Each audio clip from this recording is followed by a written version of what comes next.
Thanks for checking out this episode of the Combatosseurs with my man Cody Saftic. But first, I just wanted to give you guys a reminder that the tape index has dropped in its entirety on MMAplay365.com. We got the entire February schedule for MMA, UFC, and Bellator.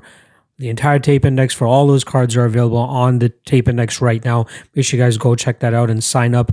$3.99 a month. That's less than a card. That's less than $1 per card. Ton of value.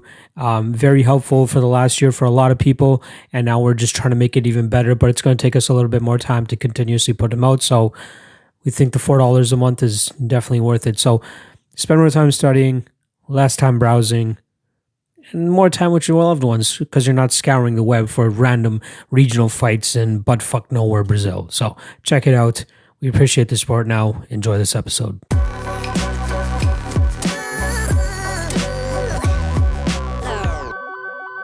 Whenever I see that now, I kind of think of you because I remember you brought up a story on Twitter or something about being in the horse racing business. I'm just so mystified. I never put that together. So your dad is currently a racer and has been a racer for how long? Like 30 years. So Holy basically, shit. yeah. Since his 20s. Yeah, so my dad's born in Sudbury, Ontario, which is a mining town way north, 4 hours north of Toronto. And he's from like a blue collar family, lived in the city, has no experience with horses whatsoever. So his dad works at this mine, right? Inco, and he's a drafter at the mine. His dad worked in the mine, was an actual miner, Croatian immigrant, comes to Sudbury to be a miner. His son, he says, I don't want my son being underground in the mine. Yeah. So his son works at the mine. God damn. But drafts above ground. And then my dad, again, no knowledge of horses at this point. And then my grandfather, like 8 of his buddies at the mine, they're like, yo, let's throw in a couple bucks and buy like a cheap horse. There's a racetrack in Sudbury, right? Sudbury Downs. Okay. They're like, let's buy a cheap racehorse and then we'll go and we'll watch the horse. So they do that. And my dad goes a couple times and is just like, man, this is the tits. Like this is the best. That just peaked it for him? Yeah, so he goes and he gets a job and he starts working at the track. Like basically he's shoveling shit, doing his thing. And does that for a few years, likes it. And then his dad tells him, so this is my grandfather, tells him like, there's no career in horse racing. You don't want to be someone who's shoveling shit the rest of your life. You need to go to school. So he like forces my dad more or less, like, you need to go to school. Living under my roof, got to go to school. So my dad goes to school for he takes like marketing and accounting or something like that. His plan B here is he's going to work at the bank. But he says he's going to his classes and like he's got the textbook and he's got the race program and he's looking at the races and he loves the races. So like he's like 2 months away from graduating from his program. Yeah. And this guy gives him an opportunity, I guess, to like take some horses and leave and like go to Ottawa. And he just bails out of school. Bails out of school. Now in Sudbury he's been there for a couple of years and he is driving, but like he's like small time on the driving. Meets my mom in this like process. He's like 16 years old. He meets my mom. Yeah. Her family is a horse racing family. So my grandfather on my mom's side, big time trainer, had a full stable in Sudbury. Ended up moving down here and had a full stable. And my uncle Mike, who I work with now, is a horse trainer. My uncle Gary was a trainer and a driver. And they were dominating up in Sudbury, but my dad wasn't. So he leaves Sudbury, comes down here, tells my mom, like, give me a few months to see if I can do this. Yeah. Goes to Ottawa with a horse, Getaway Omaha. Ends up taking off, goes to Florida with that same horse, sells the horse for like 35 American. And that's what like starts him off. He takes my mom, marries her, moves to Toronto and is like, give me a shot. And then just rises up. Give me a shot to who? Like, what? How do you even start off in that? Like, so essentially, and here's the biggest thing about him, right? He's the 14th all-time leading money driver in like Canadian born, right? In Canada. And he's like number 7 for like money earned in Canada. And there's been something like almost 100,000 people that have driven a horse professionally in a race, right? That's so some high accolades. High accolades, right? But he's the only guy out of that whole bunch that's a first generation guy. Every other guy's second, third, like born into it. Everybody's born into it. Because like you said, how do you get your start? Well, you're born into it. Yeah. Chances are that you know somebody, your dad was a famous trainer or a famous driver. He's got connections. He sets you up with a barn. People know the name. People know you. You grew up around it. That's how you get your start. For him to be an outsider and to come over, it was unheard of. And what ended up actually happening was when he told my mom, let's move to Ontario, he moves to Ontario and he was driving in Sudbury.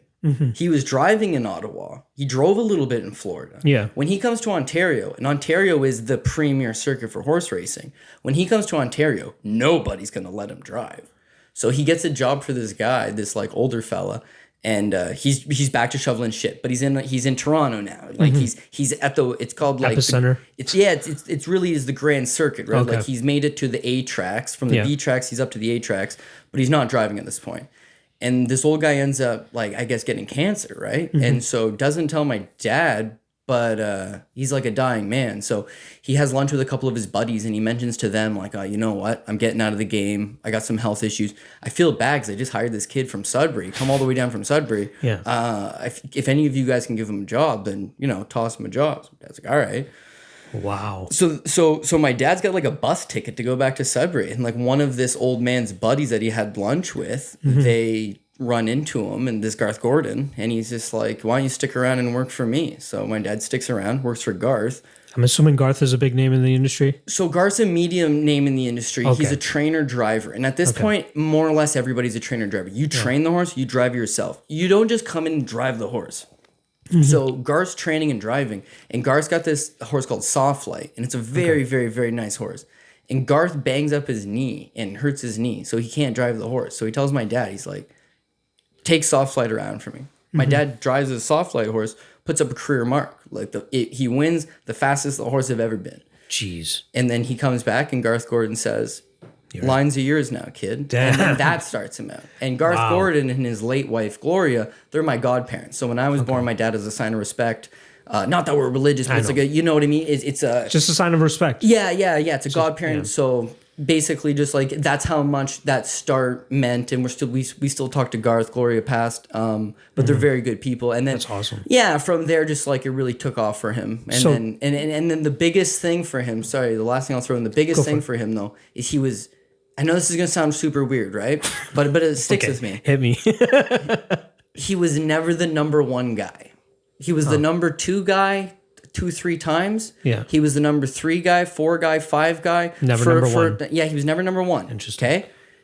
All the guys that were ever number 1, it fucked them up. They got mental case. Oh. Because you get to the highest part of the mountain, they all went to rehab, drug problems. Oh, really? Like they spun out. They just Remember I said the list of 14 guys? Of those 14 guys, something like 7 of them have been to rehab. For drugs, right? Oxycontin, mostly pills. Just, the edge gets to you, the depression, you're not driving no good. This guy, you only get paid if the horse finishes in the top 5. You're trying to win, that's the most money. If the horse is not racing good, you're not racing good, you don't get paid. You got a family, you got bills. How do you live your life? How do you live your life when you got 30 grand coming in this month and 5 grand coming in the next month, right? It's a big swing. What is the swing between like first and fifth? If there is it different for every race or whatever it is? So let's say the race is going off for $10,000, which would be the cheapest race at the A track is $11,000. But just for the sake of this, we're gonna say $10,000. If you win the race, you get 50% of the purse. Okay. So whoever owns the horse gets 5 G's, right? Okay. Out of his 5 G's, he's got to give his trainer 5%. He's got to give his driver 5%. True. So of his 5 G's, he's paying out $500. And how often would these races and drives be? Is it a livable wage? Yeah. Oh yeah. The 8 tracks. The 8 tracks go 4 nights a week. And there's 10 races every night. And how often can you race your horse? You can race your horse once a week. Once a week. Okay. But as a driver, you could drive theoretically 10 times a night at Mohawk. But you could also go to Flamborough on Sunday and drive 10 times, assuming you're... I had no idea it worked like that. Like, I never really thought about like what the actual business is behind the horse races and stuff. Like, is Woodbine considered like a big racetrack? Like Woodbine's in the industry? The biggest. That's the biggest by far. It's the A track. It's the A track. Like in all of Ontario, like it's the shit. Like it's the number one. It's the shit in all of Ontario. Oh, see, no, Woodbine actually just transitioned to Mohawk, but it's called Woodbine Mohawk Park. Let's just say it's still the same entity. Yeah. Not only is it the biggest in Ontario, it's the biggest in Canada by a landslide, and it would be number 1 or 2 in North America. Damn. Yeah, because there's a couple raceways there's one in New Jersey, one in New York, and one in Pennsylvania that are big tracks.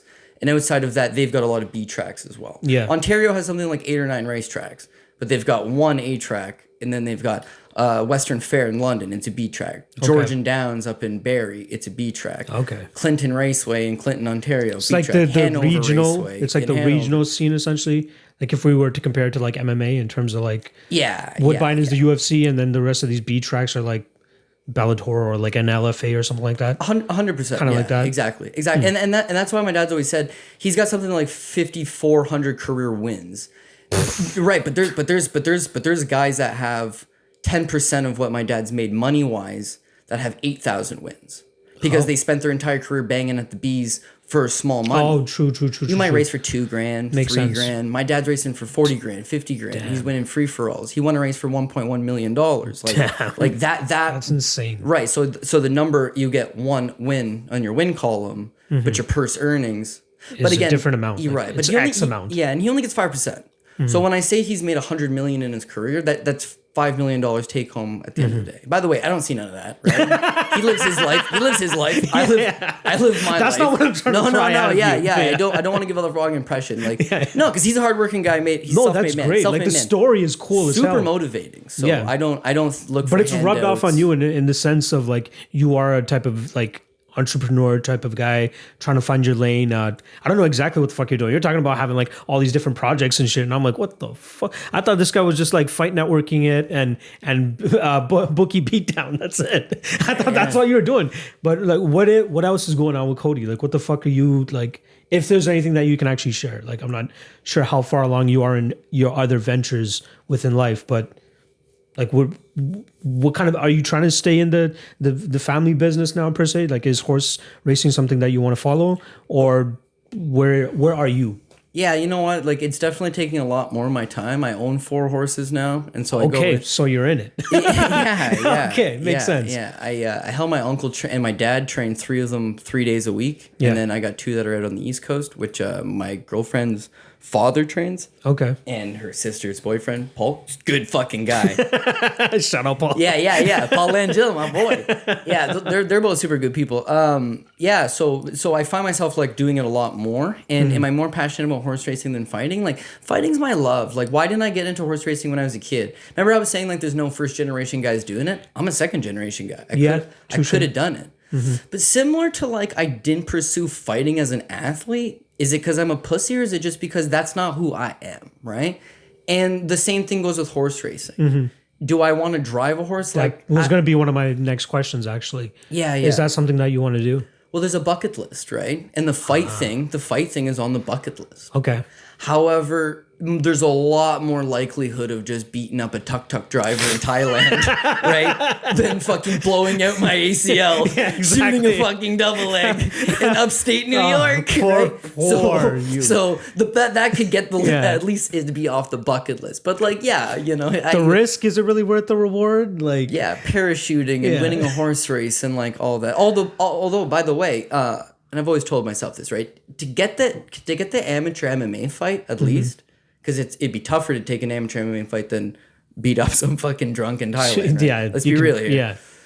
To take the amateur MMA fight and then to win a horse race would make me the only person to ever win an MMA fight and a horse race. But isn't that fucking at least something? Like how many people could say they're the only person to ever do something? But mind you, I've done none of the fucking 2 things I just said. Right? But if I was to do those 2 things, okay, then I would be fucking rolling. I'm surprised your mind even went there, dude. Like, it's a good thing to. It's like when they make up the statistics for some of the UFC fighters, first ever fighter to have a rear naked choke on March 7th of 20 whatever. Like they're just making shit up. But that is actually like how many people can really say that they're in the horse business and MMA, because they're particularly they're pretty niche if you look at the other sports. Yeah, Muhammad Ali raced a horse one time, but he didn't win. and he also didn't take an amateur MMA fight. So touche. So there's been guys that have boxed and taken a horse race. Dude, so that's why I've got to make it a little me. more type specific. If you were to have to choose one, say like you just say one day, okay, I gotta do one of these and fuck the other one and give a shit about, which one would you feel like would make you feel more accomplished?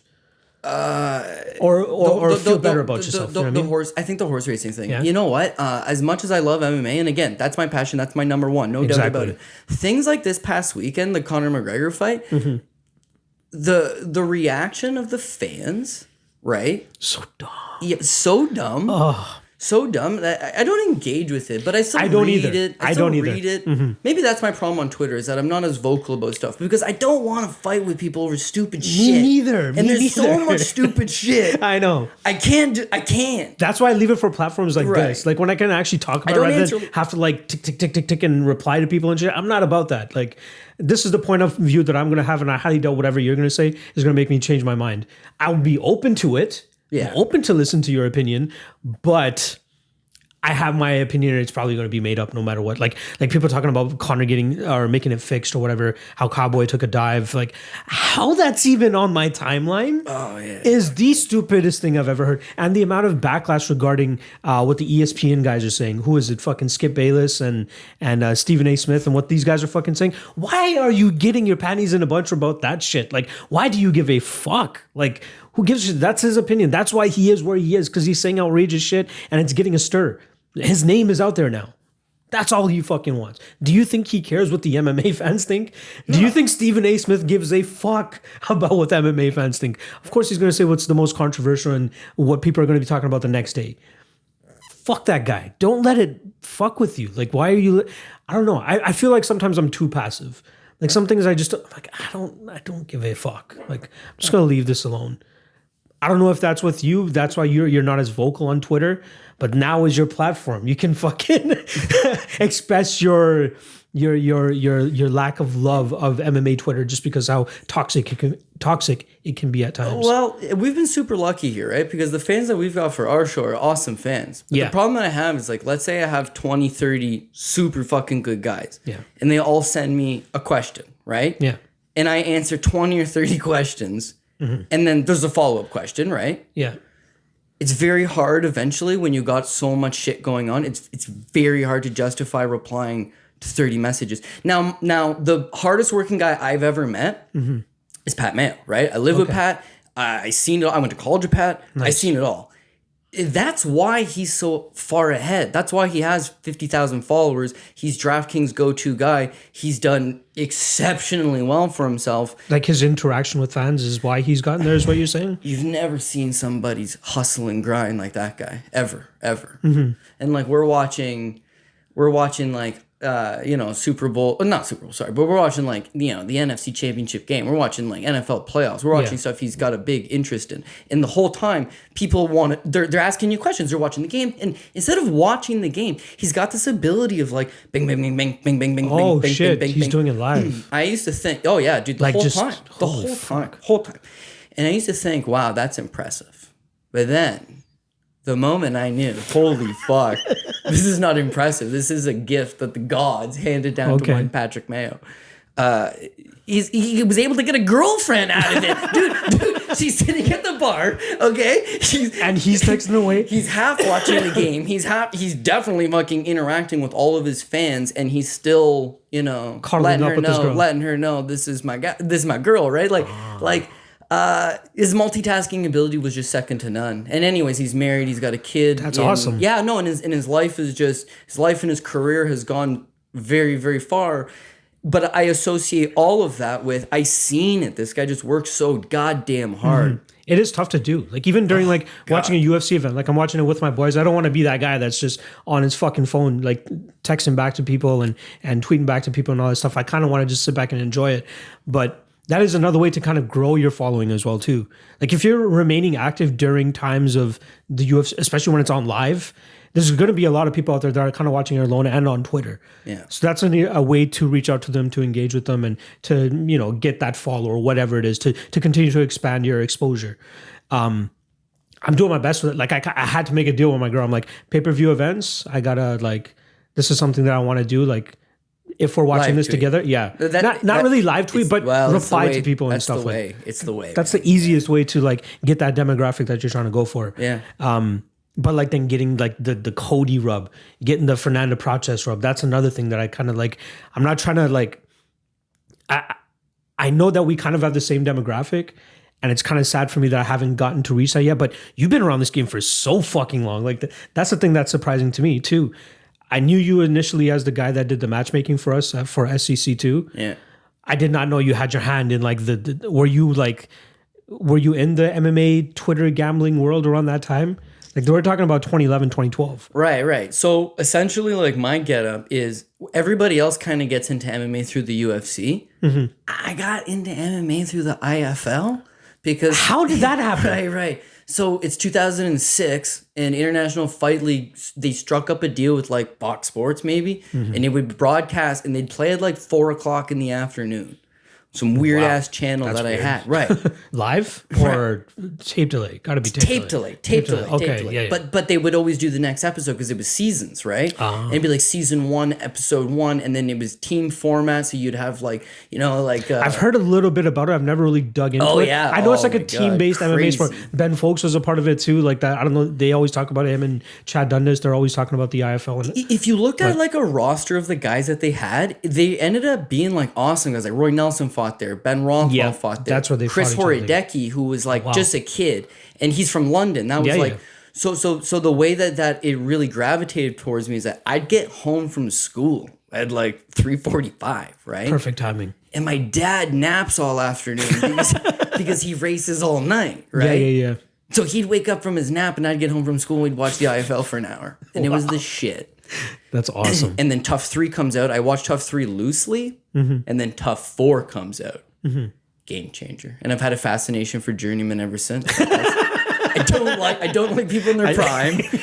I don't care so funny. for people who are at the top of their game. I love guys, 10 bangers, 50 fights, grinding on the regional. That's my shit. Those are the guys. The first guy I Frickett's, think Joe of is Riggs. John Alessio. I don't know why. Yeah, That's the one of the guys that I think about. John Alessio was like 0-6 in the UFC. Yeah, exactly. Three stints. But he fought Pat Miletich for the world title. And he was like 22 or something. I think he was on like UFC 140 something. That's when he made his last comeback, and then he didn't make it through. But he fought for one of our Score Fighting Series cards against Pat Healy. You know what, dude? John Alessio, Pat Healy's my boy. Right? Pat Healy, twin brother Ryan Healy. Ryan Healy. That's sorry, Ryan Healy. My bad. I got him mixed up. Ryan Healy fought in Canada a bunch of times. Oh, yeah. because Score he Fighting fought- Series, they loved him. Yeah, and PFC as well. He fought out there. He fought Alex Ricci. And Yes, I remember that. Been around for a while, but they're twin brothers, Pat Healy. Yeah. Dude, I don't know. Did you see the Jesse Ronson and Ryan Healy fight? Have you seen that one? Yes. From Score Fighting Series. Yeah. That was some crazy shit. I was working with the Score Fighting Series at that time,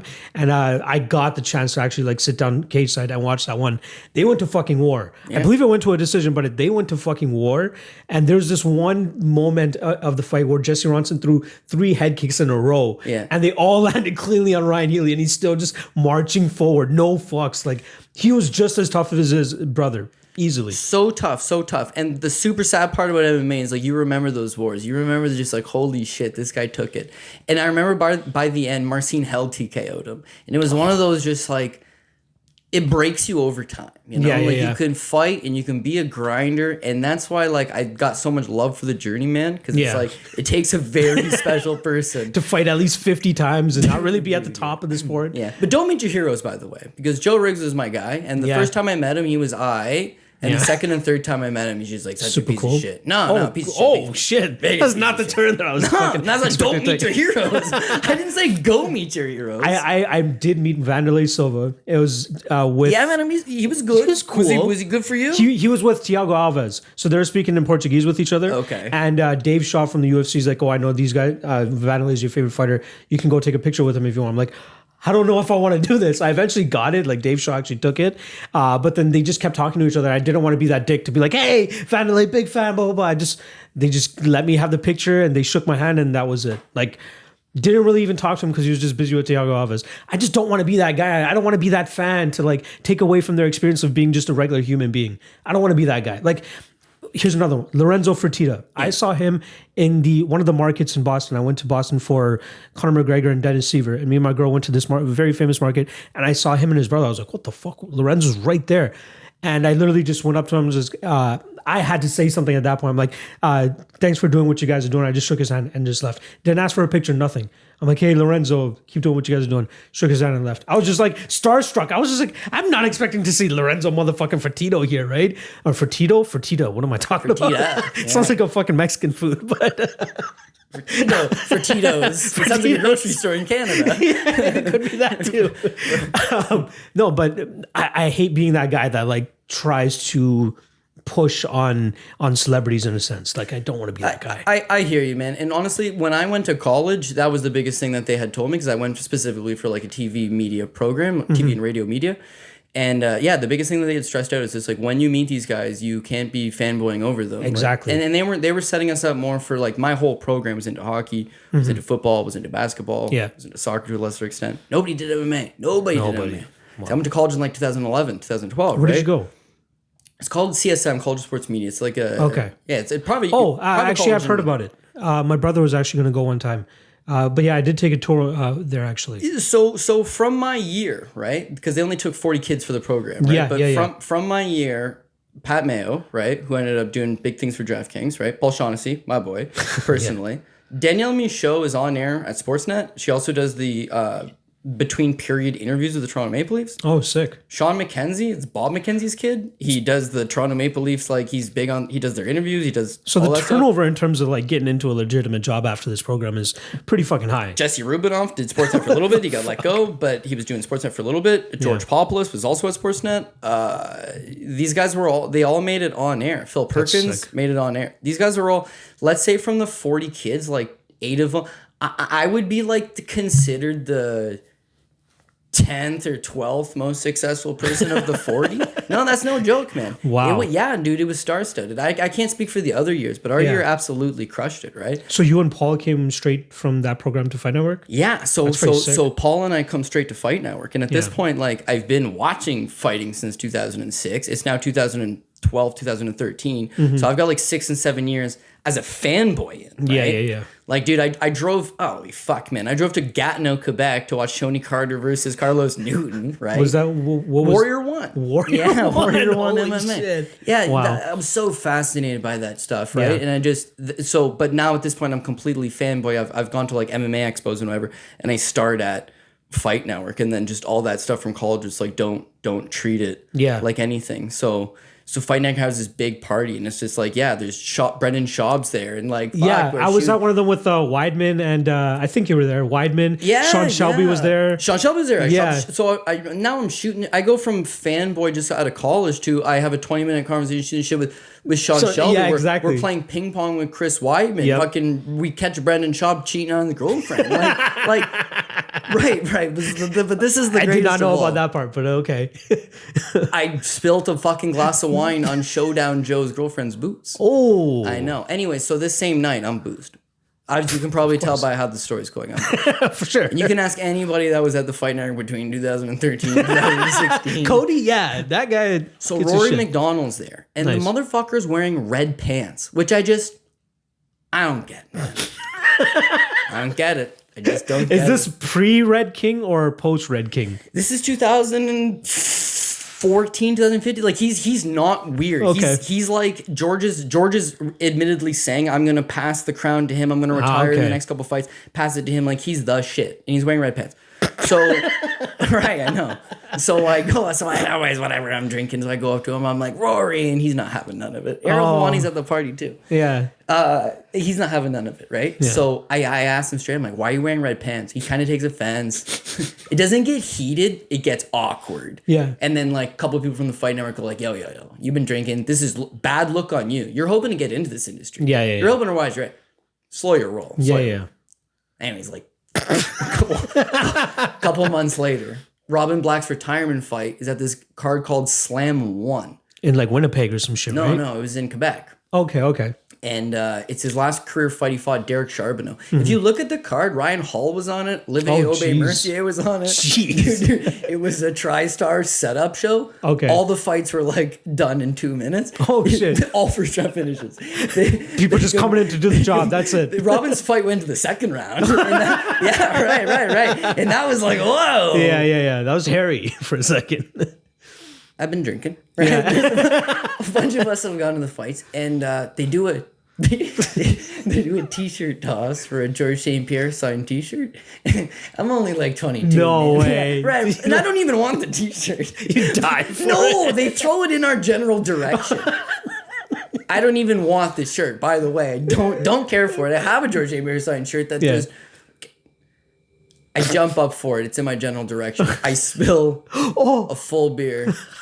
And the guy sitting right in front of me. Oh no. The guy sitting right in front of me, I don't know, but he's sitting next to Rory MacDonald. Oh, and he's no. his buddy. What a way to set an impression, dude. No, he didn't recognize me from the party. Like, who the fuck is this idiot talking about my pants, right? Yeah, like, touche. He didn't recognize me, but all the people that I was with at the fight were the people from Fight Network. Yeah. They remember the thing at the party. And then that was like a big ongoing joke for like the biggest time. Every time Rory would fight, they'd be like, oh, if the opponent falls out, Saf's gonna step up. And I'd be like, I'm in. you know what I'd tell people? I'd be like, straight up truth. Straight up fucking truth. Yeah. If me and Rory would have fought at that party, Yeah. I would have given him a fucking scare, man. Oh, okay. Whoa. What? Was this your prime? He would have fucking hit me. And then he would have been scared that he had killed me. And then his fucking career is over, right?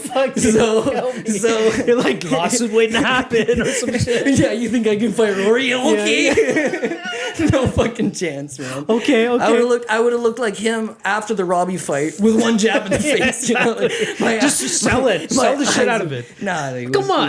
He would have killed me, right? There was nothing that could have been gained out of that, man. No trust way. me. But He'll probably just take your back, choke you, I'll put you down, and just leave you. yeah, but from then I'm just young, dude. I'm young at that time. And Yeah, then, for sure. And then from there I get matchmaking with Neil, and I just Yeah, I've dude. met at this point I've met a lot of people. Yeah. So I meet him, and I meet him through like they're looking for an opponent for one of his guys, Mm-hmm. and then the talks get from there, and then you link on with another promotion. And the thing with MMA is that you network quick. You meet a lot of people. Oh, yeah. And these people might not hit you up for a year or two because that's the nature of the game, right? Yeah. Like the promotion lost money and they don't have another event. And this guy left that promotion, but 2 years later he's working for another promotion and he Yeah. hits you up because you did some good work. Yeah. And then that's been it since. It's so I'm a lot not of, like- disrespectful to people, but like to fighters, I don't Yeah, get yeah, drunk yeah. like that anymore. But it's a game. It's of a very networking. small world, though. Like, once you really get into the business aspect of it, it does definitely get small. Here, let me grab you another one because I'm almost done, too. It's a small world. That's why, like, even you and I, we worked together on a card, and then years later, you hit me up on Twitter being like, "I'm shooting this juncture," and then Oh, yeah. a year after that, we're having beers, shooting the shit. Like that's reconnecting with somebody. But again, like maybe we end up doing business together. Like maybe this relationship that you make 3-4 years ago, promoting a card, doing a show, we were Yeah. handing out flyers in parking lots. You know what I mean? Like, Oh, dude. We had to go to a fucking Bellator card in Barrie. Cheers. yo, who does that? Who hands out flyers for MMA shows? I've never been to any show before. I've do never it. had a flyer being like, Dude, that was Neil's hustle, That's though. old school shit. That was Neil like, knows. Neil that's knows. his hustle, because like Neil he started knows. off in like early in the nightclub scene, and that was him. He was That the guy shit on the worked corner. like a charm. Of course, look at him. He's fucking successful as fuck.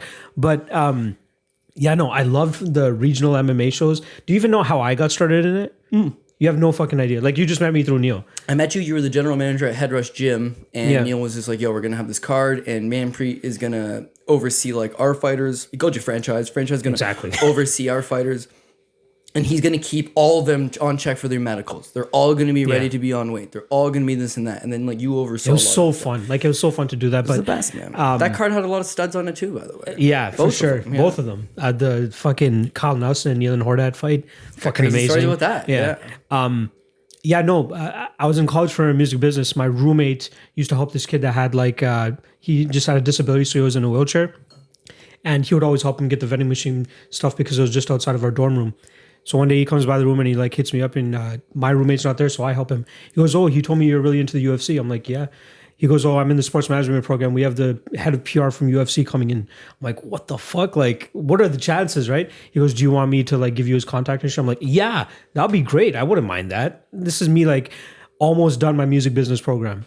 Then hit him up right in time for UFC 129, where the first time he came to Toronto. Yeah. Right in time. He goes, "Oh, we actually do need volunteers and help just due to the amount of media that's going to be at this event. So would you want to come in?" I'm like, "Fuck yeah, let me know. I'm in. I'm totally in." Sure. So then I helped out the PR team for like UFC 129 All Fight Week, setting up press conferences, doing the weigh-ins and all that type of stuff. It was so fucking fun. It was so fun because the team is so cool too, right? Like, they're genuinely good people, especially the PR team. And then I did 129. I did 140. And so is this the first event you've attended, 129, or did you go to a previous event? That was my first ever event, UFC 113.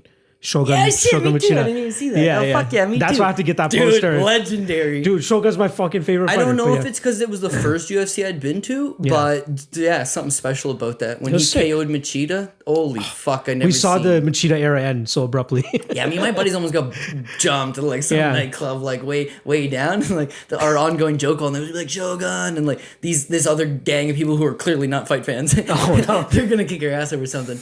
And my one buddy's like Shogun, and dude, like 10 people in the corner, like yeah, Shogun. They must have been fight fans For at sure. the fight. That was a great atmosphere, though. Yeah, it's like 20-7 now, so it's like you make the true. move, buddy. Yeah, that's so true.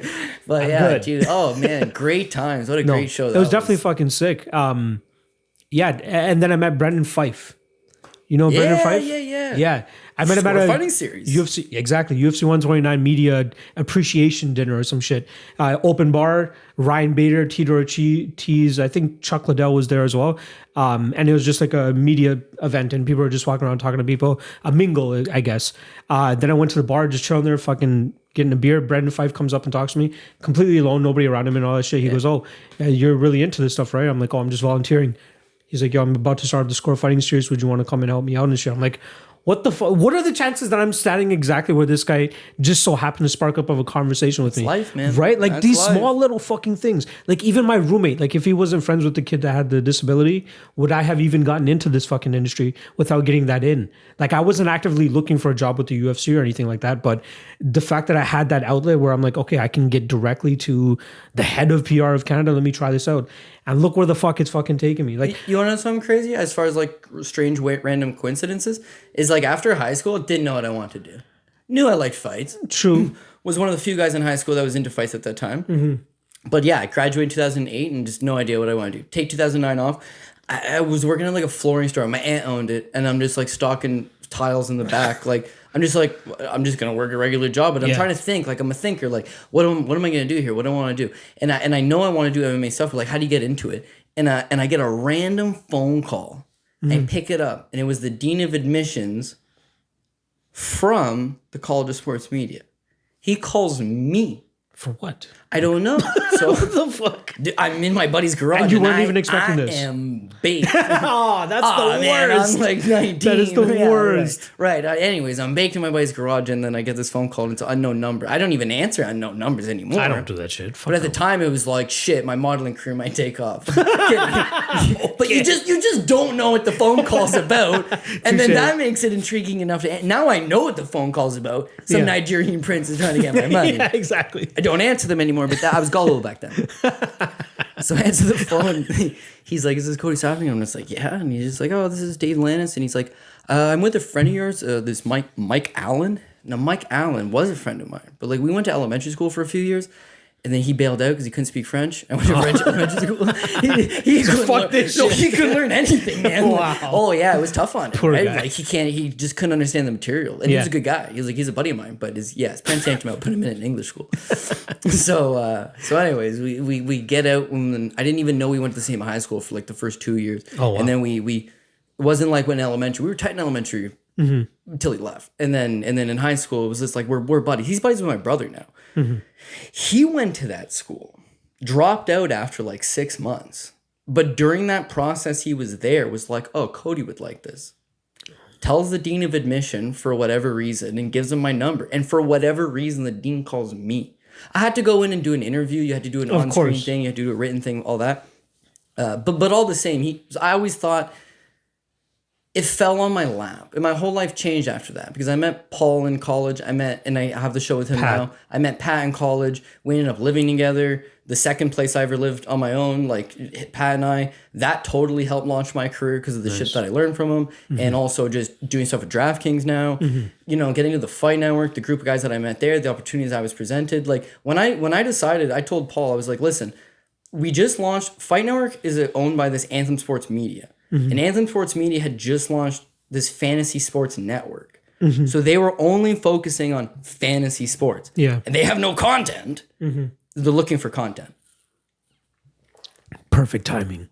So I tell Paul. So Paul and I and his buddy Kent Carter, super good dude, fight fan, we had contemplated the idea of just doing a podcast for fun.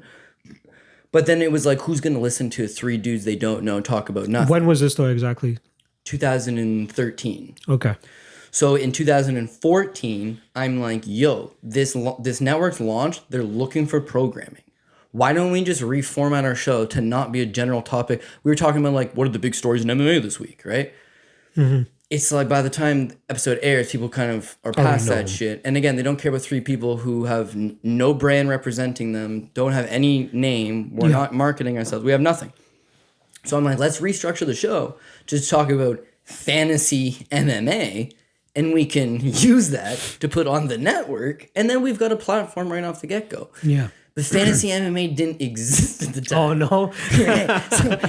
So I was like, let's just talk about gambling odds. Yeah. It's basically fantasy MMA, right? We ran tough contests. We did all that shit. Holy shit. You could pick. We would seed all the guys that were going to be on the upcoming season based on like who was good and who was bad, then, right? And then they would all be salaries, and you would draft guys based on that, and they'd be on your team. Wow. And you get points based on like if the guy swears, you get a point. If the guy's drinking on camera, you get a point. If the guy's smoking on camera, a ton of points. Jeez. If the guy punches another castmate, you get a ton of points.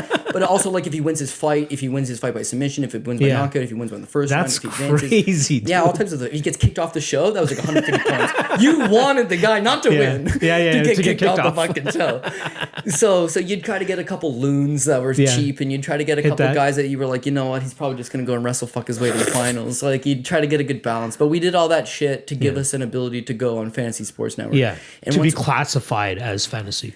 And after like 4 or 5 episodes, Paul's buddy Kent was just like, you know what, like my work schedule gets in the way. I can't study. And they're not having that many shows at the time, but he was just like, I can't study for 9-10 fights, which is all they were putting on cards, by the way. True.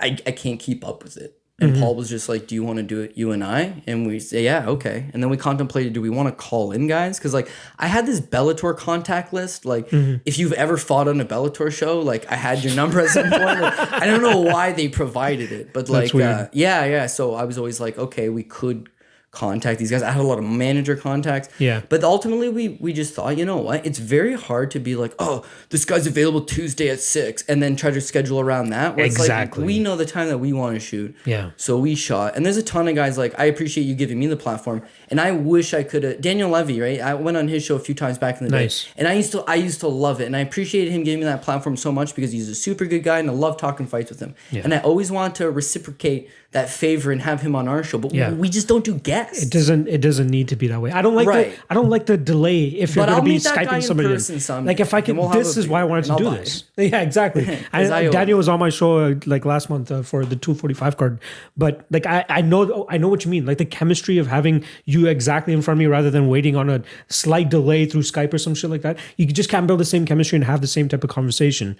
Like you might be replying to me right now and I have no idea, and then it just creates all this like kerfuffle in somebody's ears. Like who's going to want to listen to that, right? That little possible fuck up in a production really irks me, and which is why I don't really do it. I only do it for pay-per-view cards that I'm breaking down, strictly to just add a little bit more value to it as well.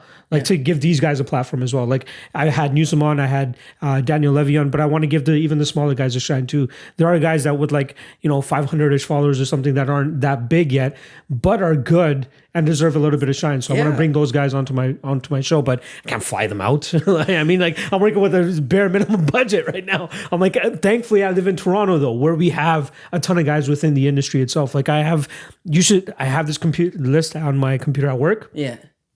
Have over 50 to 60 people I know I can schedule in throughout this year. And I obviously know that some of them are unattainable currently, but eventually they will become attainable once I continue to build this platform. Yeah. So I know there's a lot of people within the MMA industry within Toronto that would like to do something like this. Like let's just have a fucking beer. Let's just chill. Let's just talk. We don't have to talk about the fucking Blades and JDS card coming up, because that's what the rest of our week is filled up with, right? You know what? I'm so glad you said that, because I'm sick of talking about that shit. Exactly. Right? Let's let's reminisce. Fucking SEC, fucking score fighting series. Let's just reminisce. It was hard to promote Todd, by the way. Jesus Christ. Jesus Christ. It was hard to promote that guy. Do you know the funny thing is, I did not know for at least a year and a half of knowing him. I'll counter that with, You longer? No, dude. When I met him the first 2 times, he was hands down the nicest person I'd ever fucking met in my life. Thank you. So exactly. I will say on the record, I can't say anything negative about that man. I agree. Because my experience have been nothing short of absolutely positive. Me and him have plenty of memories He has a together. dark motherfucking past. Yeah. That can't be ignored, but Yeah. I can only speak on like a respect level, and Todd's always been a stand-up dude. Like your personal experience with that person. That's kind of exactly how I feel about And it I too. live my life like that. And Yeah. I know to a lot of people that's like, oh, what the fuck? But Yeah. it's like, man, like it's just my theories and my concepts. Like, you're a good guy to me. Like, it's a respect. He's thing, gone right? out of the way to do things for me. Yeah, just as I've done for him. Dude. Like when I was working at the gym, I would help him with his medicals and all that shit. Like I would make sure that he has his appointment schedule and all that type of stuff. I was helping him to that extent, and he would show the appreciation, and we'd always be chill and stuff, right? If he's never done really anything bad to me, and I know I'm going to get shit for this, but I don't give a fuck. Like I know what he's done, and I believe he's paid his dues. He's had to serve justice essentially. That's what he did. But now he's living in a way that like you don't see that in him when you talk to him for even an hour. Like I had no idea for like a year and a half. I was like, holy shit. You know what actually brought it to life for me was Pat Walsh.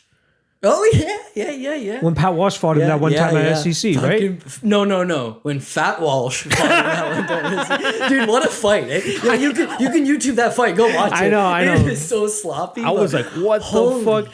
Shit, what a fight, man. That was insane. That sloppy. And it was so hot in that arena too. I think you were there for that, right? Walsh took it on like 6 days notice. And it was very short. He took in Luis Felix with him. Luis Felix got banged up. Oh, Alex Ricci? Yeah. Yeah, he couldn't fly out the next day because like the pressure from the plane would have caused his like I remember that. Detach or something. I remember that. So the doctor's like, you need to chill here for like 2-3 days. Yeah. And oh man, those guys are road warriors. That guy was close to making it to the UFC as well. He was close. He had a couple decent wins. I think he beat like Julian Lane. Let me bang, bro. He fought on the CES. Yeah. And actually, he fought in a tournament in Mexico where it's not on his record. But it's like a notorious tournament that like these guys all went to Cancun and they fought like 3 times in 3 days, and he ended up finishing second. And like I don't know, like he was a total badass. Is it like one of those like native reserve type of situations where they have their own commission and like it's like off the books type of event? Is that kind of what you're talking about? Yeah, you remember that card Nemesis, and it was out in like. No. Oh, you don't remember that stuff, eh? Yeah. Well, there's been a bunch of cards that's just like the guys didn't get paid and they went out to some beach resort and they fought out there, and like the best was Bodog fights because at least they were paying for that trip to Costa Rica. Yeah, exactly. And fighting on the beach. What the fuck? Oh man, Bodog was another huge part. That was just why I'm loyal to Bodog, even though they give you the worst fucking line. I know. No, they don't let you live bet. No. You have to have multiple accounts. Like. You can't only. You work in the system over there? No, you can't only be with Bodog because they limit you in certain ways. Yeah. But if you look at the Bodog rewards program, okay? I should bring it up. It's been a long time. If you want to pull it up, you're more than welcome to. Okay, for sure. All right. That was actually my first ever betting site was Bodog. And then I eventually graduated to like Bet365, Sportbet I kind of use now too. And Bookmaker, and mainly Pinnacle though. Pinnacle is the best. Okay, so this is one thing that really kills me with Bodog. Oh, I don't know. Level up your experience. How do I just scroll down? 2 fingers, yeah. Okay. So this is the Bodog rewards program. I don't know if the viewers can see that, but anyways, if you just get an account, they give you a bronze account. Yeah. Once you gamble, you get points. You win, you get a bunch of points. You lose, they give you a little bit of points. But you just the more you play, the more points you get. Once you get to Bodog Silver, there's 3 stages of it. Stage 1, Stage 2, Stage 3. You see how they're giving you back on your sports book there for Bodog Silver? 2.75% back. That's on your losses, right? So if you lose $100, they're going to give you $2.75 back. Doesn't sound like much. But you get to Bodog Silver, then you get to Bodog Gold. Through Bodog Gold, there's 3 more stages. Then you get to Bodog Platinum. Through Bodog Platinum, you go through more stages. You get through Bodog Diamond. Through Bodog Diamond, you go through Bodog Black. To get to Bodog Black, you're getting 7.5% back on your return. You have to have 5 million points. I have 11 million points. So it's the Bodog 94 Rewards Club. Right. And Wait, do you trade can't- these points in for something, or like cash? you just hold them? Cash back. Okay. And yeah. What they give you, they give you your Oh losses. yeah. back. Sorry, yeah. So you're gonna collect now 10%. So if you lose $100, you get $10. It doesn't sound like a lot, but if you lose $5,000, you get $500 back. Touché. Believe me, it's fucking something. Yeah. And I'm not saying I lose $5,000. I'm saying I have lost $5,000. Yeah. And that $500 is like you can rebuild to $5,000 For off sure. $500. You can literally. But I'm not getting into strategy, but but it's happened once or twice. What I'm saying is that normally you just take the hit and you're like, fuck it, I'm screwed. But a great rewards program means something, I think, right? Mm-hmm. Like you can. I haven't messed around with Bodog outside of when The I like live that was like betting a casual really thing kills for me. it, right. That was literally just my casual when I was first ever getting into it. So I just bounced over to Pinnacle and Sportbet. But in what ways do they try to like limit you in a sense? Like how are you even able to get to fucking 11 million points without being like fuck this book? Like at a certain point they're going to start to cut you short. Are they not? This book doesn't. Like I know people say limits, and the only time I've been limited on shit it was when I'm not betting MMA. Like if I'm betting some weird ass fucking sport because Interesting. it's 3 a.m. and I got nothing to do, right? Like, Some live tennis match in fucking Uruguay or some shit. I don't. Tennis is not a sport to bet. Basketball, you do basketball. That is not the basketball. sport to bet, my man. I'm And not I'm doing a too horse bad. racing guy. Horse racing is not the sport to bet, my man. You can bet football. Football's an okay sport to bet. Yeah. Hockey's not a sport to bet. Yeah. Soccer is a sport to bet. I just can't follow it. That's the only thing. Like I need to be able to follow it. Basketball was kind of my first love before MMA. It's way unpredictable. It is. Way too unpredictable. I'm like pretty And we much bet at fights, even. bro. We bet fights. I know. I'm but pretty at much least I at can even get over fights there. 71% of the time. I can't get basketball 71% That's so true. of the time. That's so true. I'm working my way back, but yeah, no. So Bodog doesn't really fuck with you that much, eh? Like in terms of like making it that you can't make money off of it. Because I've only ever heard like they fucking limit people. The only thing I personally, and this because I'm looking at this like a greasy theory, I'm looking at this like what the fuck, is when you're in the Bodog 94 club, which I am, you're supposed to get like concert tickets and fucking Super Bowl tickets. Like, they don't give me shit. Yet. They don't give me Zero? shit. No, and I think that's because they look at my account and it's in a positive, right? My dad's buddy Jack, he loves playing poker, he loves playing blackjack, right? Like they send him to Leaf games in a limo. Wow. They send him right. The casino does. I have to imagine that's because he's losing. I have to imagine. I don't see Touche. you. I don't see you pulling out $3,000 a month and then them offering you fucking concert tickets. Yeah. And the last, Let me go see what my point I'll dog's make saying is real quick. Hold on. But the continue. little dog. You can continue. You can bring him in here. Come in here, buddy. Come on. There you go. As much as it may or may not sound like a flex, though, here's the reality of it, right? The most I've ever made in a single year, $17,000, right? Off of MMA betting. Off of Yeah, okay. Well, I'll say MMA betting, but I guess it would be betting. just in betting in general. Like Okay. when I track my bets all together, that's what it is. But if it's 95% MMA, then let's just say it's 100%. Okay. Right. Sure, for sure. Okay, so but you're tape studying like 10, 15 hours on these cards. If you're really taking it seriously, you're doing mad tape study. Yeah. You're devoting your life to it. And I think I'm doing it the right way. I think I believe You're what I'm dedicating doing. the perfect amount of time. No, just I'm not. It's my hobby, and Yeah. I'm making money, right? Touché. But I have to recognize that it's my hobby. $17,000 is less than a part-time job would pay you. So a lot of these people that say that they're doing it full time, I don't know. You'd have to be selling packages, which I don't do, which I'm not never against, but yeah. like that's just not who I am. Exactly. But I fully understand that you have to have a secondary revenue. So if you're making $20,000 in betting and you're also making an extra $20,000 in selling the picks, then $40,000 is a full-time job to a lot of people. Yeah. And it's an income to a lot of people. And if you've got a little side hustle and you're making, maybe $60,000, $70,000, then you're good, right? Mm-hmm. But that's where I don't get it. It was like as much as I think, oh, I've had success, or like, oh, I've done good. Yeah. It's like the worst year I've had, I've lost $300, and that was like the second year I did it. Yeah. And then since then, it varies, but Yeah. it's never gone. I've never made $20,000 in a year. There's really only ever been one guy that's kind of got out of it, like living good now. But that's because he went into crypto. Is there money in crypto? Do you want to talk about that? Because I know that I'm not into crypto. No, but I mean, like, he hit it at the perfect time, cashed out, and now he's just chilling. You know what? Right? When I started the show, right, the only guy doing a show, this is straight up, and actually, mad shout out for the second time to my boy Daniel Levy, but he wasn't all that far after us. Yeah. But he said he hopped around 189. UFC 189 is like the first time he tracked his bets and started actually like doing shit. Yeah, so that was I should know the exact fight night, but his fight night Abu Dhabi, Roy Nelson versus Nogueira, stiff, bro. Yeah. And when I met Nogueira in Abu Dhabi, let me tell you, he's still stiff. Not mentally, his brain's there. He's a smart man, but like physically, holy fuck, dude.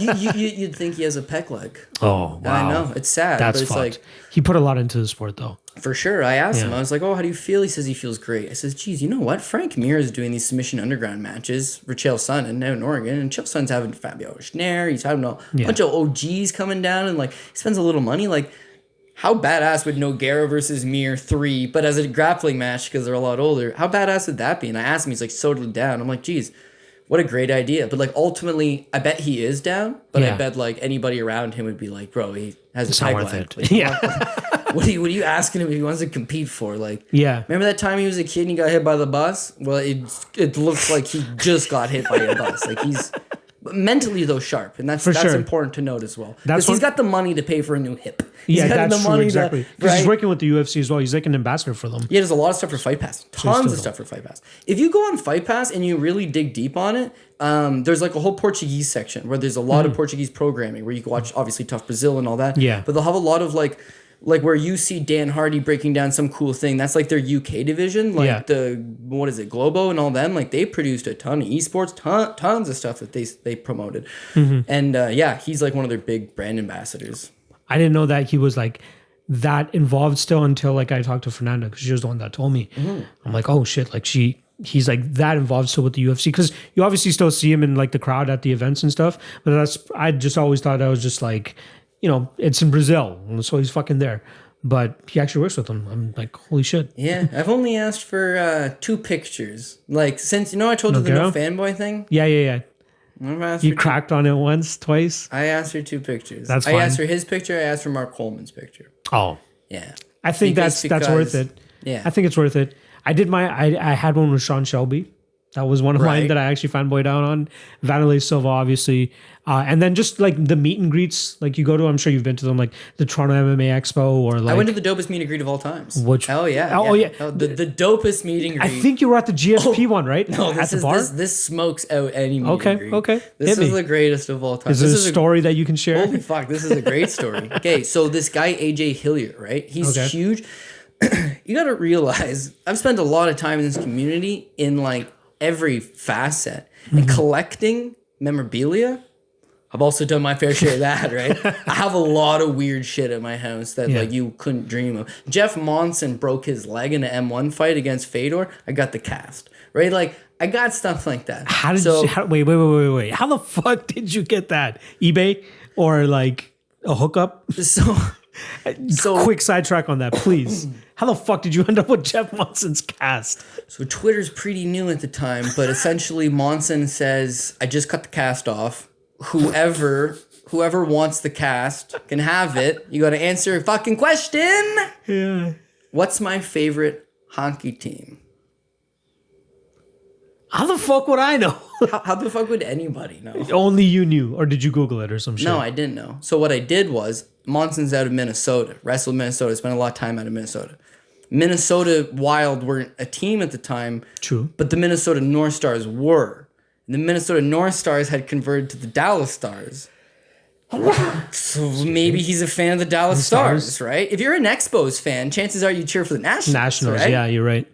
Yeah, he's a Dallas Stars. Wow. Yeah. But I got Johnny Bedford's bloody mouth guard. I've got Pride, fight worn Pride gloves. Wow. Ishikawa versus Rampage. These are Ishikawa's gloves. And he thought it was a wrestling match, by the way. He thought it was a shoot fight. Oh, no. Yeah. Got punched a couple times. He's like, yo, he lasted 6 minutes, and he didn't know it was a fight until he fucking got there. Like, dude, you tell me he must have had that's some words crazy. with fucking Saki Kabara back then. Yeah, crazy shit. I would have been pissed. Scott Ferozzo. He was the first pit bull that the UFC ever had. He fought Tank Abbott. He was most known for his fight with Tank Abbott. Beat Tank Abbott, was kind of being promoted as a local star because he was from Las Vegas. And then he got decimated in 19 seconds by 19-year-old Vitor Belfort, who just machine guns him like really fast. And it was the second fight of a one-night tournament. Vitor takes him out in the finals, right?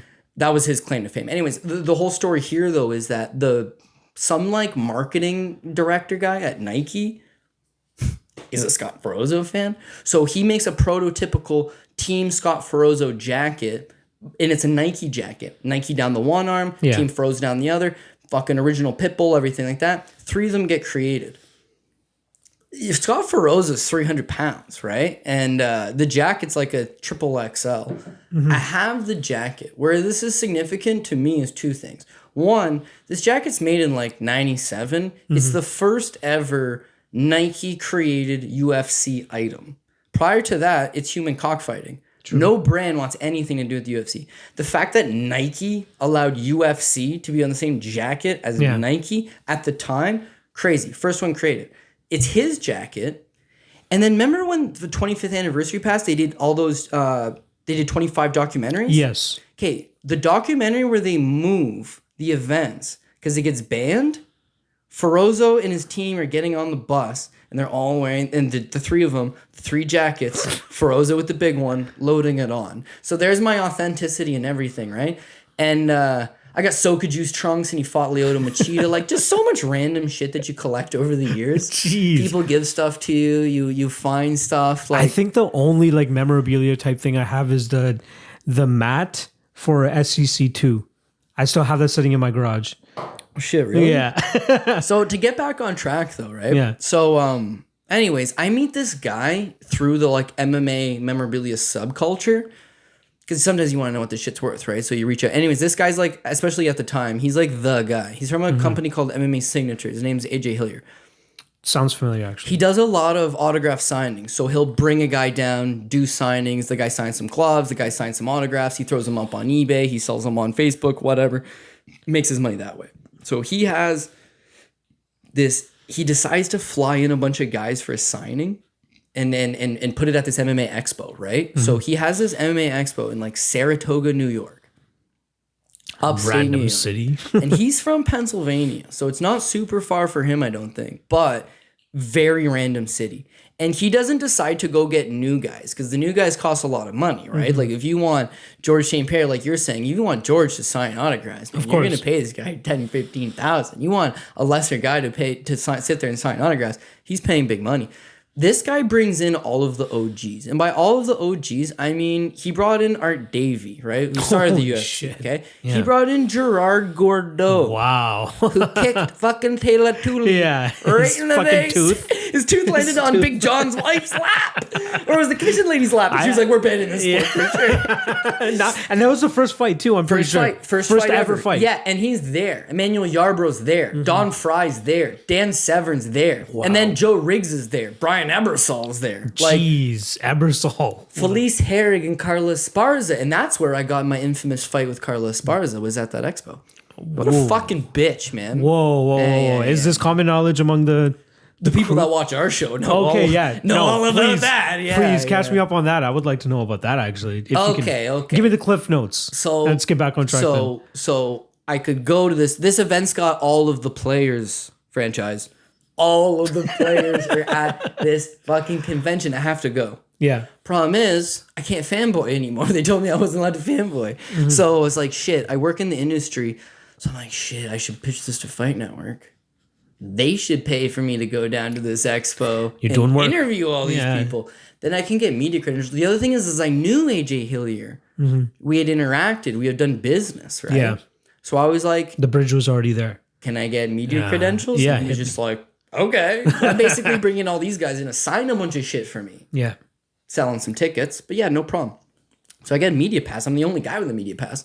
And I go down with the cameraman from Fight Network, Matt Sargent, and he was a fucking one of my good buddies, Ryan Donnelly, but we did have a kind of a falling out. I have a lot of love for that kid. But regardless, but yeah. He's infamous in the community, man. But I haven't spoken to him in a long time. But regardless, I have a lot of crazy stories in MMA. And I know he's a big part of my journey. But anyways, that's kind of how I knew you as well. The three of us rolled to fucking New York. And now I've got a media credential, so it's like I'm interviewing Butterbean, you know? Butterbean? I bought a razor off him. He does handcrafted. Check him out, dude. Legit. Really? He does handcrafted razors. I know guys like us don't really shave all that often, but might need a razor for your balls. You probably gotta clean them up. As long as they're good.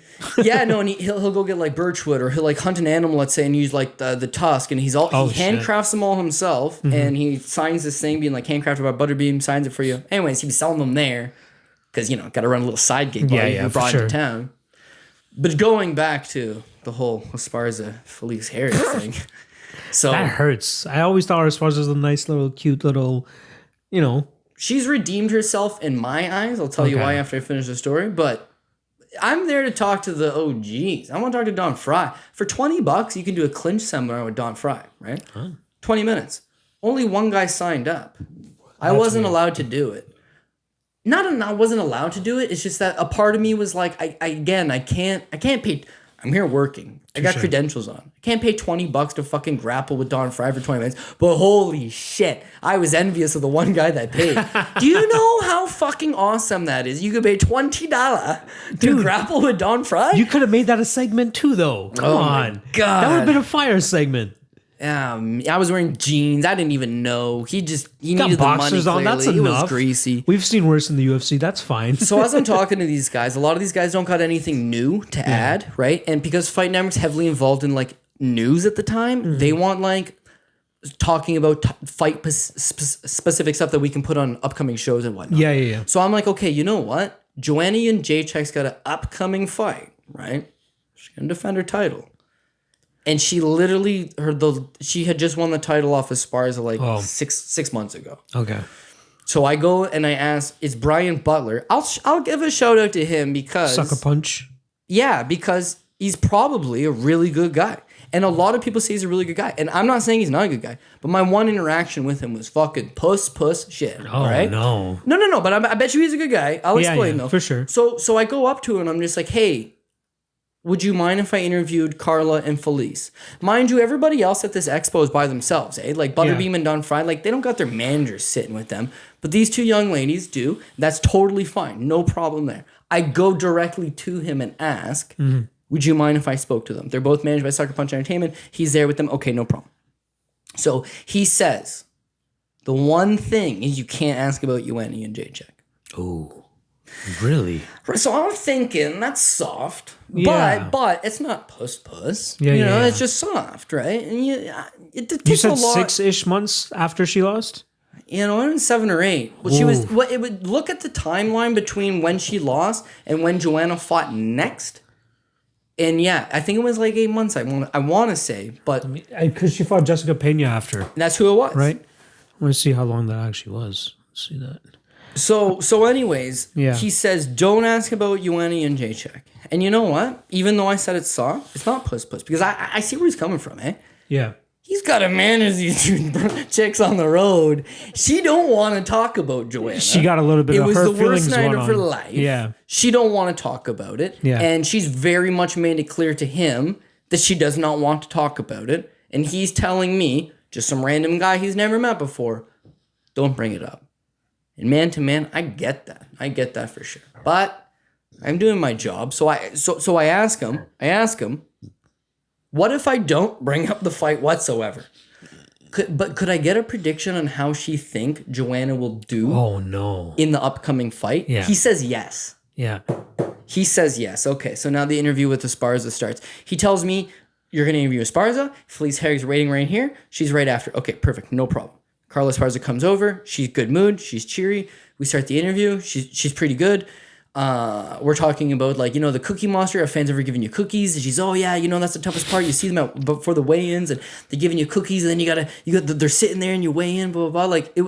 I thought the interview was going well. She was playing the game. She was playing the interview game. Yeah, it was going good, I thought. I'm trying to keep it lighthearted because clearly this girl doesn't want to talk about fights, but let's keep it lighthearted, and I get it. Remember when I said that thing earlier? I don't know how much people have been listening to the show, but my dad, the biggest benefit for him is that he was never #1. Yeah. Like in her case, she was #1. Yeah. And that fucked with her. And it took her a long time to get over that. And this is just the process of her being fresh. I feel maybe worse about it looking back. Yeah. But at the time, it's just like, I'm just trying to ask some questions here. So the interview's going well, and then right at the end of the interview, and I'm just like, yeah, so I'm just gonna get a couple of predictions out of you. And I ask about a couple other fights that are happening right around the same time frame. I think McGregor Aldo is going on right around the same time frame. Roughly. McGregor Aldo would have happened at the end of that year. At the end of the year. Yeah. So I've got a list of big fights that I'm like, okay, in advance, I'm just gonna get predictions for the big fights.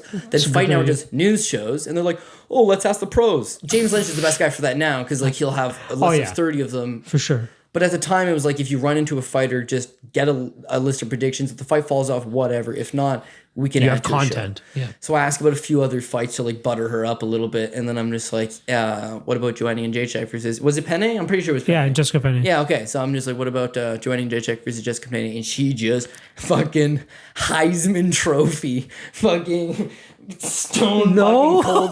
Oh, bro, she just went from pleasant to stone cold, man. So stone cold. So I'm like, okay, I'm gonna get it back on track. Track, motherfucker, there's no track left. She is the other way. She's sideways. I'm like, okay, this interview's done. So I thank you. Not even a word. So then she walks over to Butler, points at me, says something.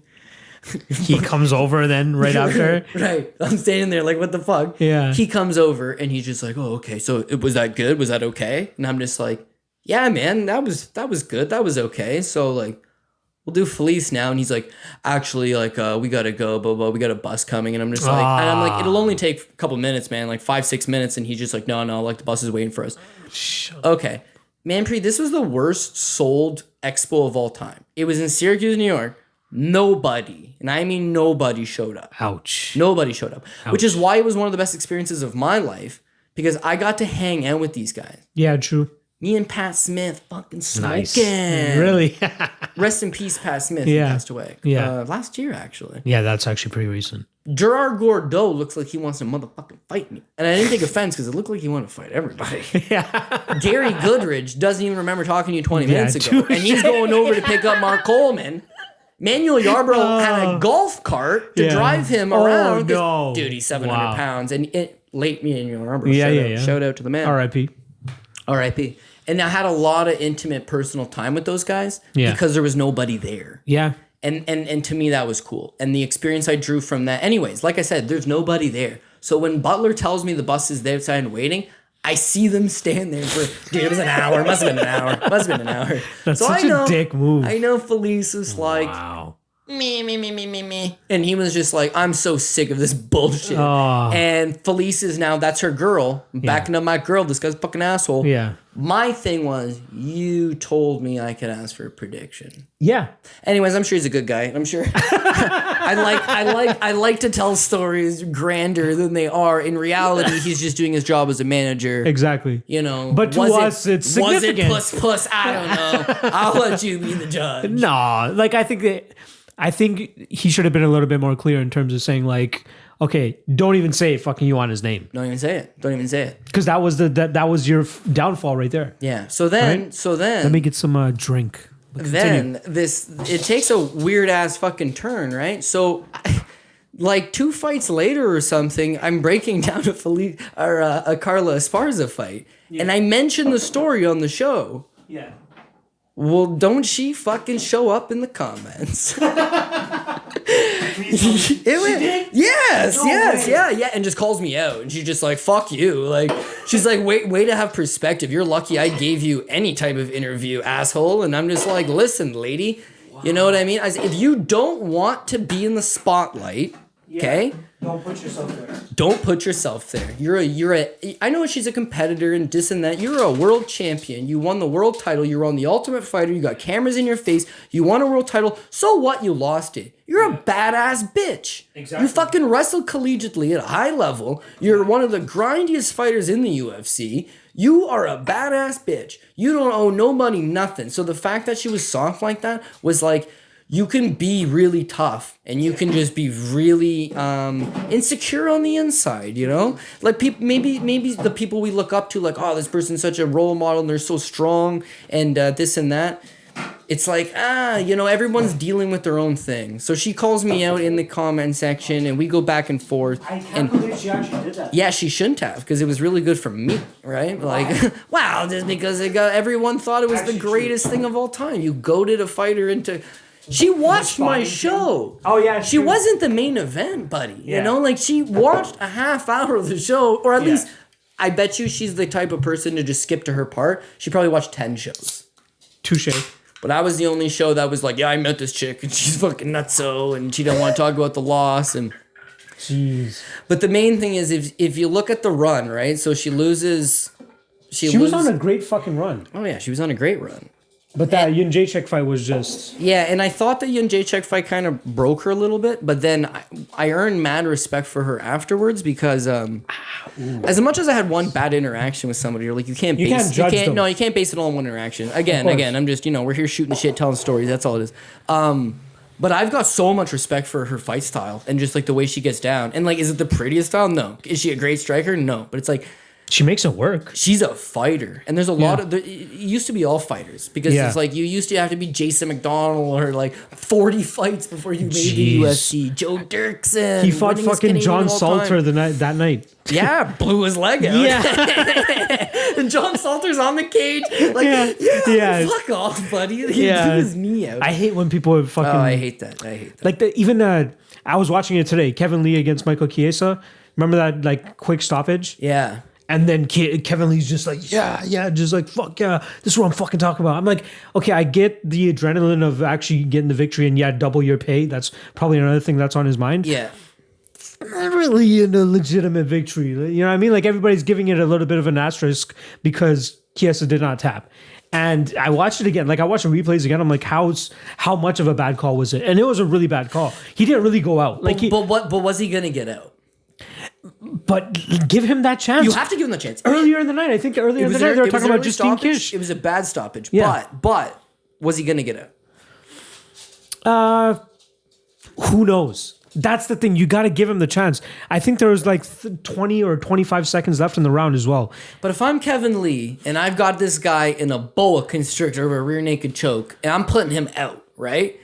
And yeah, it looks like he might go out, but he didn't go out and he didn't tap. And the ref stops it. Nope. As if I'm Kevin Lee, am I bummed out? No, because I believe I had the guy. Touche. If I'm John Salter and fucking Jason the Athlete McDonald blows his leg out. He had 23 seconds left.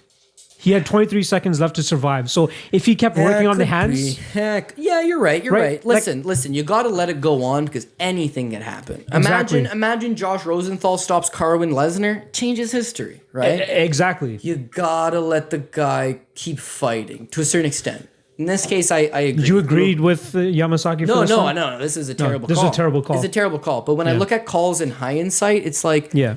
I always think, oh man, did he blow that call and the other person was fighting still? Did he blow that call and the other person had a chance? That LFA one was pretty bad. There's only 23 seconds. Oh yeah, you know what? He didn't go out. He didn't tap. But it's also like, oh man, I kind of felt that night like Kevin Lee was just the better competitor and he got the win out. Like I'm not saying that Chiesa was going to go on and win this fight, but he could have had a little bit more of a fighting chance than to get shortchanged in this aspect. I was kind of bummed for him at that point because remember all the hype going into that fight as well?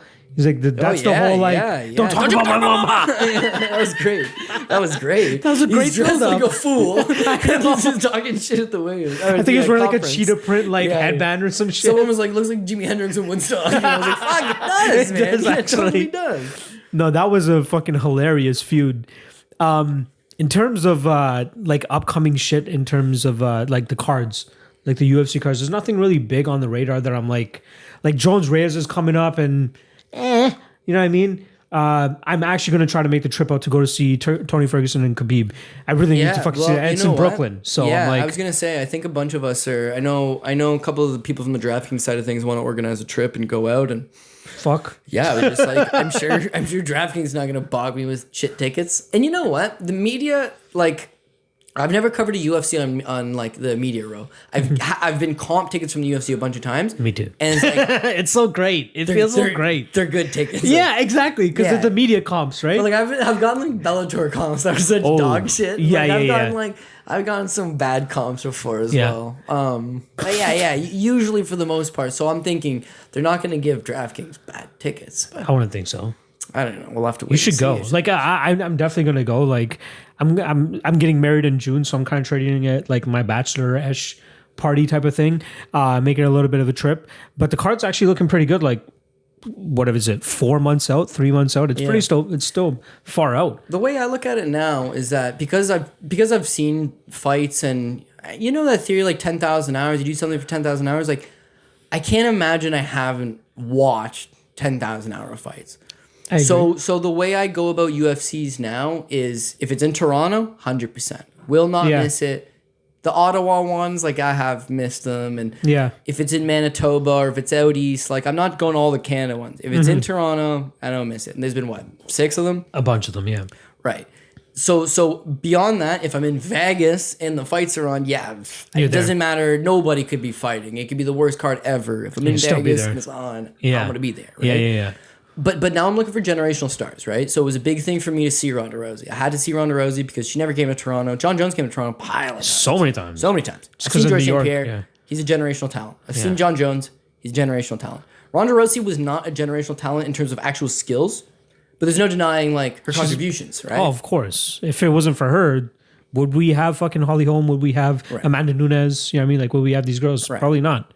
Conor McGregor, generational talent. I've seen him. I've met him. I never met Ronda. I never met John Jones. I met John. That was great. You met John? Yeah. He trained at Grants. People have great stories about John. I have for nothing. He trained at Grants. I wish I hung out with He trained at Grants the week of the Gus fight because Neil was good friends with Malky.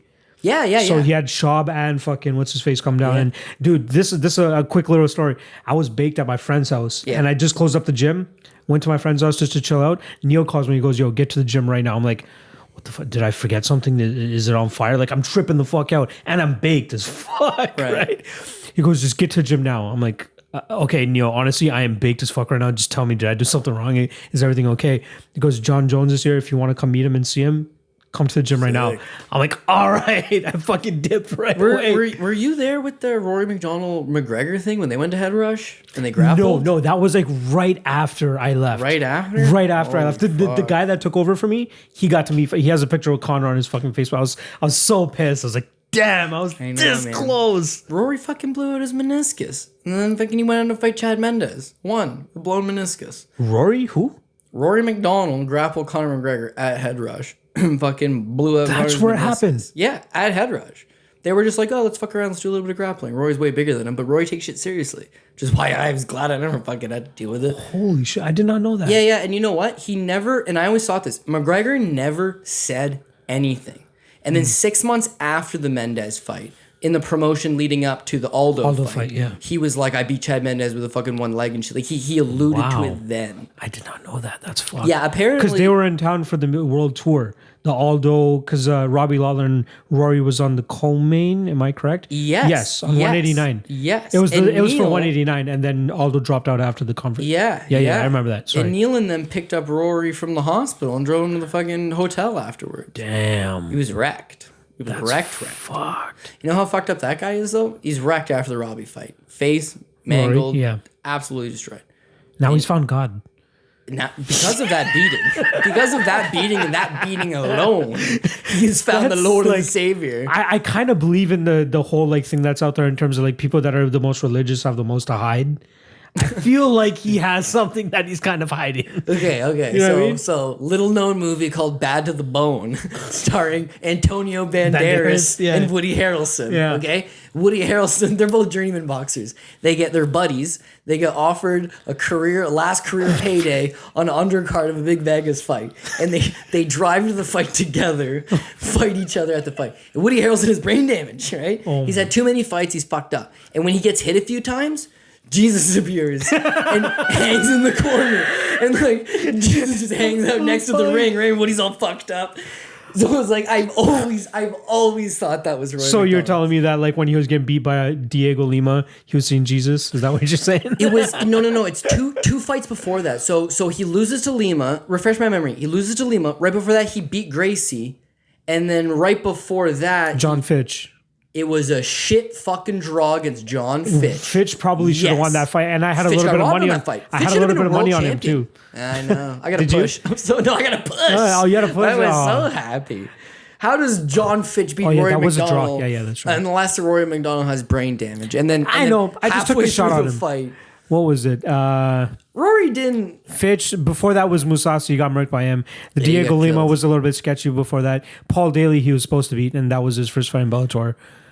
Man, his run is very interesting, and he still wants to fight too. Well, yeah, I don't think so. He's gonna fight for PFL, but I think. Oh yeah. Fuck, he signed So, with them. so he loses that Robbie fight, and then right after he fights Stephen Thompson. Now, if you remember that fight, okay, he was goes actually from there. from a fight of the year war Oh yeah, to to a snooze not fight. And Minari throwing- rolls That's throughout all the whole he did. fucking That's fight. all he did. But he didn't throw a single punch. And apparently, when he got his nose fucked up against Robbie, it like destroyed his septum, and he can't really breathe out of it. Right. So he's unwilling to engage. Now UFC, think about it. This guy's the next St. Pierre.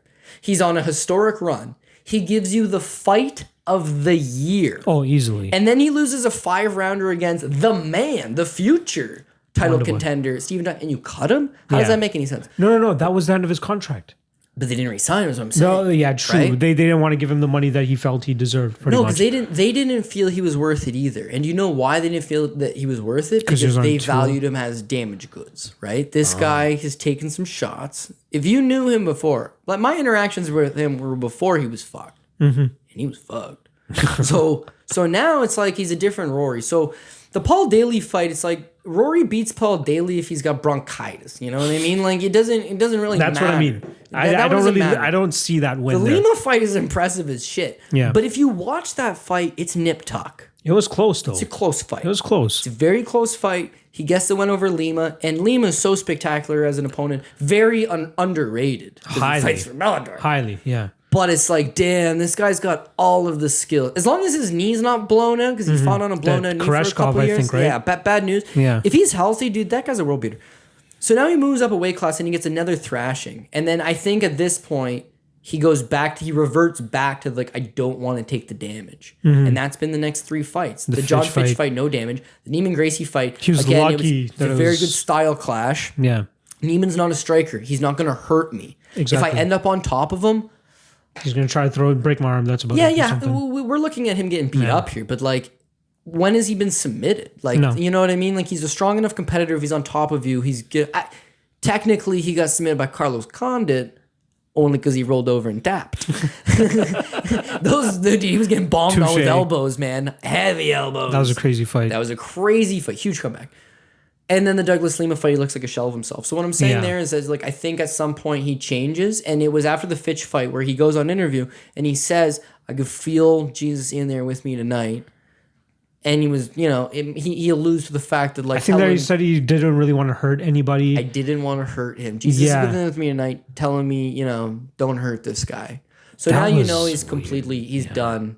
But so Faraz, who's got a big mouth, comes right to his defense and immediately is like, oh no, we're good. Because he's in $1 million tournament. Yeah, And he's for the sure. champ. So the draw lets him retain the title. Yeah. So he still moves on. Yeah, and he looked like he changed his mindset slightly for the Gracie fight, and then he had reverted. And then seeing him sign with PFL doesn't excite me because like as much as Rory should roll over on these guys, it's like it's not going to be like that. Like they're fighting for $1 million. They're very hungry. There's a lot of hungry guys. He there. was just fighting for $1 million Yeah. and showed no urgency whatsoever. So that's not going to be something he's going to be able to change. I actually want to see the field that he has to go up against. Have they already announced it? Well, like I'm sure sound most like of them a are going to last be year's coming field. back. Most of them are going to be coming back. That's the only downside about PFL. You're going to get like fucking John, what's his name? John Howard against Glyco Franca 17 they're because gonna they're just going to keep fucking fighting each Wow, other. they're going to cut a lot of those guys. I seen Ray Sefo say welterweight. something like they're cutting 35 fighters. So some of these guys who are probably fighting again. This is welterweight. So straight up, Joe Zaffarino is a 55er. He's got a good submission game, and again, not going to submit Rory. Doesn't have a great gas tank. If Rory pulls all of his punches and does go for it, he'd lose to Zaffarino. But I believe he'd beat him. This Magomed Karamov guy, he's just like some he's not Russian bad. banger. to be honest, he's the kind of guy that could give Rory a lot of trouble. For sure. They've spelled his name right. They wrote Pavlo. Pavelkush. Oh, Pavelkush is a submission fucking machine, but he's got no chin, like less than no chin. You touch him once, he's over with. Because he doesn't got the wrestling to take down Rory, that's an easy fight for him. Ray Cooper. This was 2-3 years ago. It's minus 800 Rory. Now, minus 180 Rory. Because Cooper's going to bomb on him. Remember the Jake Shields fight the first time? He was like minus whatever, he 1,200 or some shit? He killed him twice. And then he knocked out my boy Chris Curtis. So it's like, this guy's got a heat. He's got a heat and he's throwing. But yeah, the rest of the field give a Hawaiian guy $1 million payday. He's going to throw. He's going to throw for it, for sure. Bojan is awful, but I'll tell you something. Bojan Velikkovic. That's such fucking hate, bro. Well, there's levels to it. I don't hate Bojan. I know. Bojan has a very similar style to Rory now. He's not knocking guys out. He's not submitting guys. He's standing at range. He's grappling up against the cage. He's a boring fighter. Yeah. Nobody's high on him. He is skilled. But you're putting him up in a field against these other guys. I mean, everybody in this field's a black belt. Rick Story's next. He's a gangster, but he's over the hill. Yeah. He's got way too many injuries. Yuri Villafort, Strikeforce vet, UFC vet. He's been all over the place. Around. Perennially overrated. Not a good fighter. Brother's not a good fighter either. Jonathan Weston, the German fighter, not a good fighter. Well, I don't really even recall it's all relative. You put him in the German regional scene, he's a good fighter. You put him in a $1 million tournament, he's not good. Jake Shields is a legendary fighter in my eyes, but he's way over the hill. He's more over the hill than Rick Story. Yeah. And yet he'd probably beat Rick Story at this stage because Rick Story's shot to bits.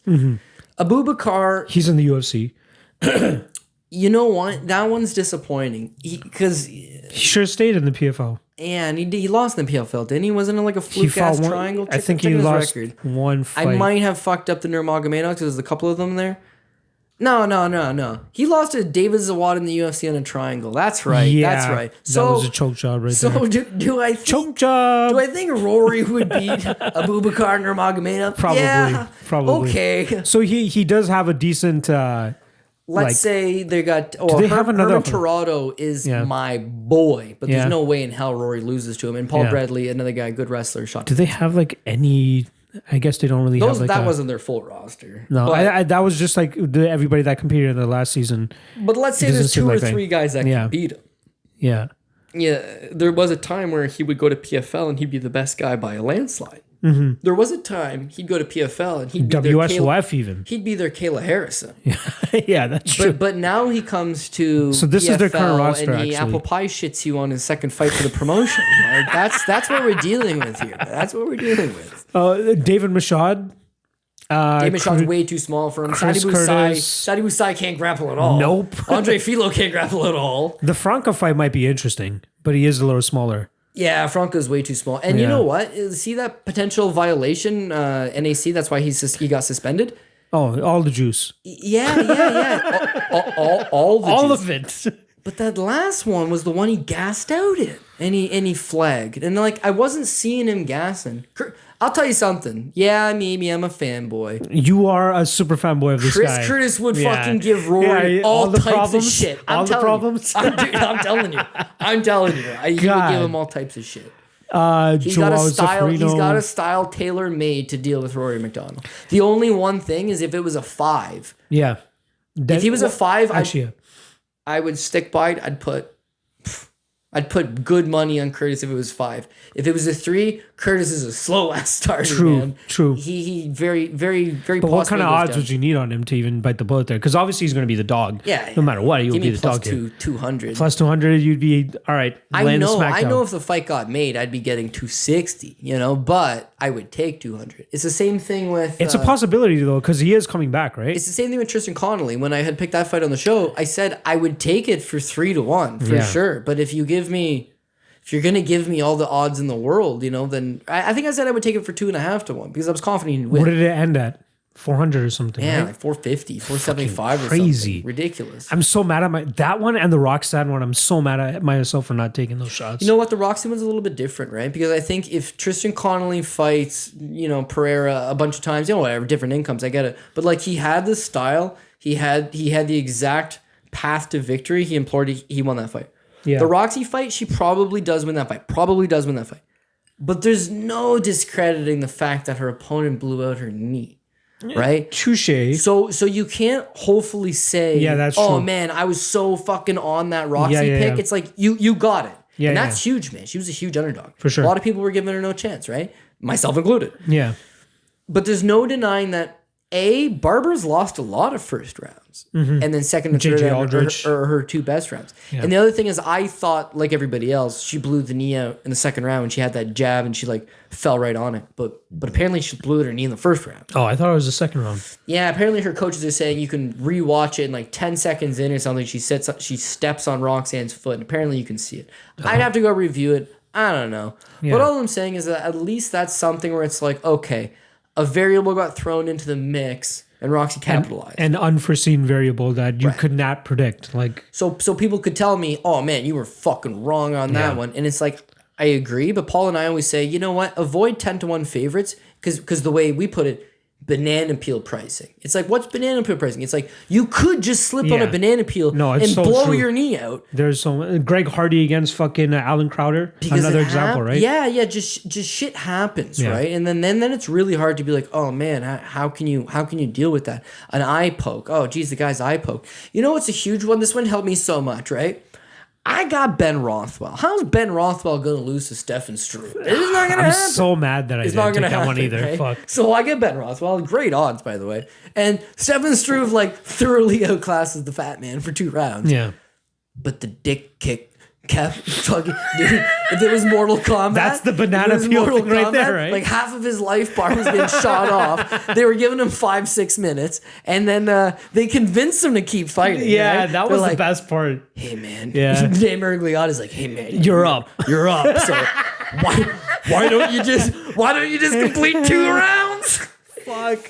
And then at this point, Ben Rothwell... I'm down a point, maybe 2, I think, at this point. That was the catalyst. And then he's like, all right, I got to fucking go for it. As thick as that man's skull is, he fights like Homer Simpson, right? Yeah, that's so true. As thick as his skull. At this point, dude, that guy used to be so badass. Yeah. The Father Time catches up with everything. For sure. When he realized, I probably lost the first round, and I just lost a point. Then he went to finish. Yeah, he went into Psycho Berserk mode. Yeah. Because everybody knows his way to beat stuff is Struve. Yeah, exactly. And it worked. But like, how could you? If I was on Struve, I would feel sharp, and then I get kicked in the dick. Ah, jeez. And then I'm still kicking his ass. Then I get kicked in the dick a second time. Oh, jeez. And then this guy bum rushes me, and I'm not even ready for it because my dad just took 2 massive low blows. My guy just took. And then he gets knocked out. Like, I don't feel embarrassed about that. I don't feel like I wasn't on the money. I feel like, geez, you know, something bad went wrong. So the Barber fight is almost a little bit like that. Like, I don't feel like, oh man, I really blew that one. It's just like shit happens. I eventually took the over. But Roxy looked good. Not to be bad. honest. Like they said it at 1.5. They were completely discrediting Roxanne's durability. Like, do you think she's super durable? Do you think that like even if the ACL thing didn't happen, you think it would still would have gone over 1.5 rounds? Oh yeah, right? For sure. Like I thought they were going to set it at 2.5, but they said at 1.5. I'm like, I'm fucking in. Like, why not? You know what I thought? I thought like it would be a mercy kill, like a late round mercy kill for Macy Barber. Like she's on top of her, and it's been 2.5 rounds. That's what I mean. She's just smashing her with elbows, and by the way, she's got nasty elbows. You saw it in small glimpses when she was on top. She just wasn't on top. Yeah, I truthfully believe she's way too strong for Roxanne to take down.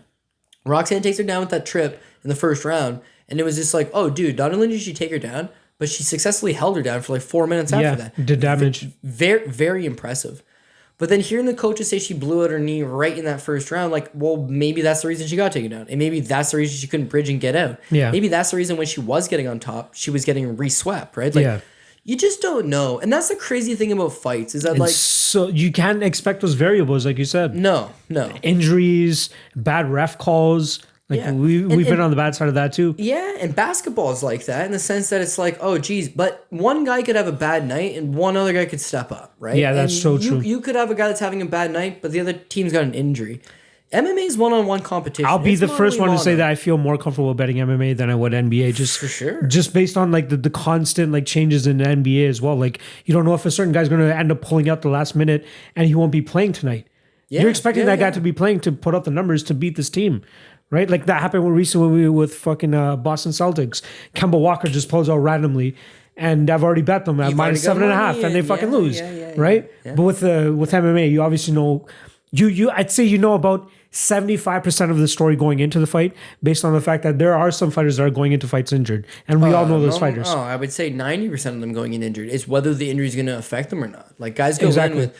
I know fighters fighting in the UFC that have a blown meniscus, that have a blown ACL, that They're still going with it. should have a knee surgery, Yeah. but it's just like, it's kind of too expensive and it's going to lay me up for 8 months, and they'll fight through that shit. What's your perspective on the whole Macy Barber thing and tearing your ACL? So we had the referee obviously going there. I think it was before the third round that they did, or as the third round was starting, they checked out her ACL, and he even said it's partially torn, but she's good to go. Should the ref or the doctor have said, okay, don't even bother going on with this fight because you're going to fully tear it?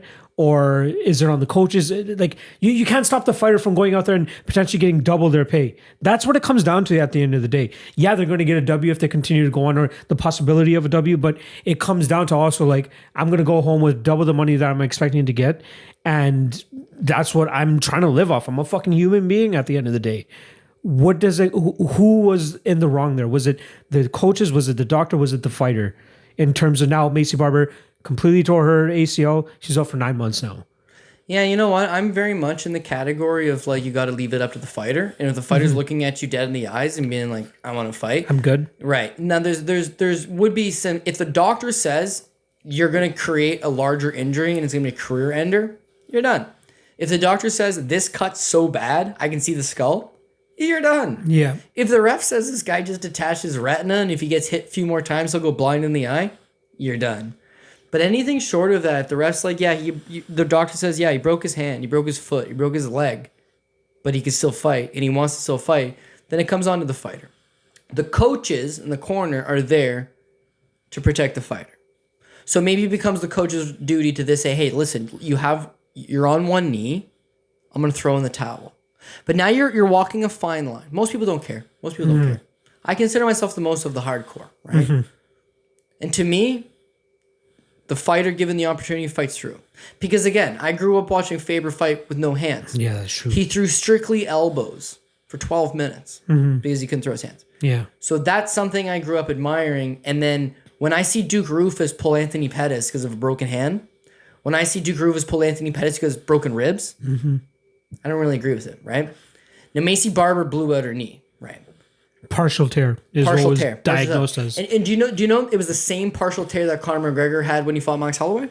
Oh, shit. But he fights through it and he wins the fight, right? And in that third round, third round, Barber's already cut. She has one knee. She's easily down 2 rounds. And there's a moment in the third round, which, by the way, would never work on Roxy because she's a black belt. But she fucking locks her up in a key lock. Doesn't work in the UFC. Yeah. But might work in women's MMA. And is like, there's a little glimmer where she gets on top. She's got time to work. She could elbow her. She could get there's an arm triangle right there. She doesn't pursue it.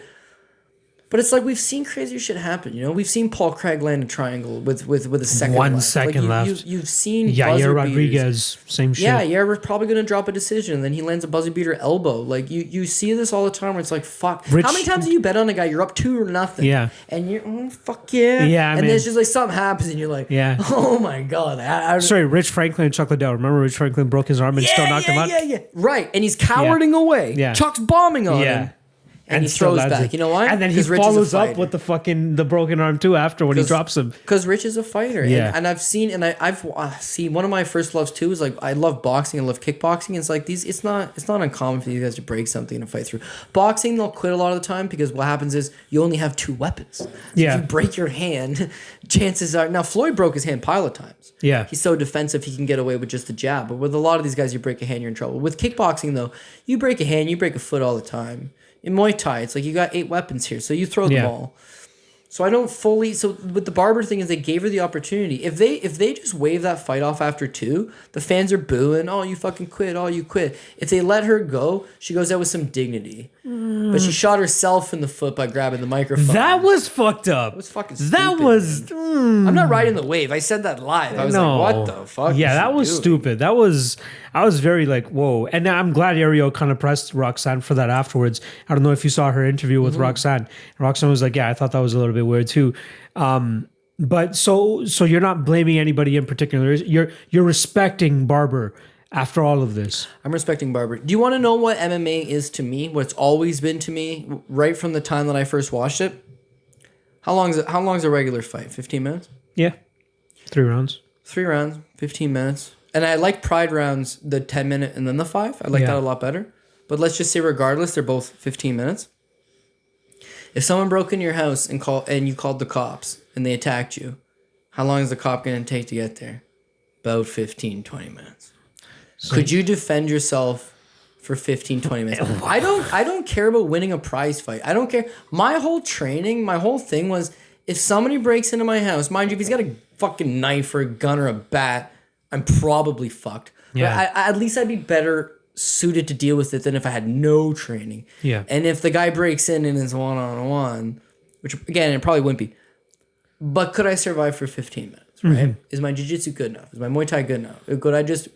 Would I box this guy from the outside? Would I take him down? What would I do? Would I take him down and subdue him and wait for the cops? Would I just choke him out and fucking tie him out? But could you defend yourself for 15 minutes? And there's a lot of people that can't do anything for 15 minutes. Yeah, they can't play pickup basketball for 15 minutes. They can't run for 15 minutes. They can't fuck for 15 minutes. That's true. But they're going to defend themselves for 15 minutes? Now, in Barbara's case, I know this just sounds so rudimentary, but it's like, would she have told her attacker, I blew out my knee? Time out. Or would she have gritted and fought through? Yeah, that's true. And remember how I said there's guys, they're fighters. Mm-hmm. The journeymen, they're fighters. And there's a lot of people in the UFC that are athletes, but they're not fighters. Yeah. Macy Barber looked like an idiot for grabbing the mic. Macy Barber looked very stupid for losing as a 10-1 favorite. Yeah. Macy Barber did gain my respect for fighting through to the decision. Yeah. To the decision. And you know something, Manpreet? If they would have gone another round, she would have fought that round too. Probably, because she was game. Yeah, she had one leg and she was game to continue. She knew the amount of pressure that was on her too. That means something to me. And so I give her respect for that for sure. And where I say whose fault was it, I don't think it's anybody's fault. They left it up to her and said that the doctor said it's okay. Yeah. That's the main thing. He's the fucking professional. If he says this cut on your head's too bad, I don't care what your attitude is. Should he have added okay, if you fully tear this, you're out 9 months? What if he said that to her? Would that have changed her mind? Right? You must go into that next round thinking, okay, I'm probably going to fully tear this if I try to fight this. Yeah, well, I think if you thought, as a physician or as a doctor, if you were looking at it and you were like, okay, it's torn. If she goes out and fights, it's going to tear right off the bone. Yeah. She's going to be out 9 months. Then I think you make that a thing. Hey, listen, she can fight through. Yeah. If she does fight through, she's going to be off a year.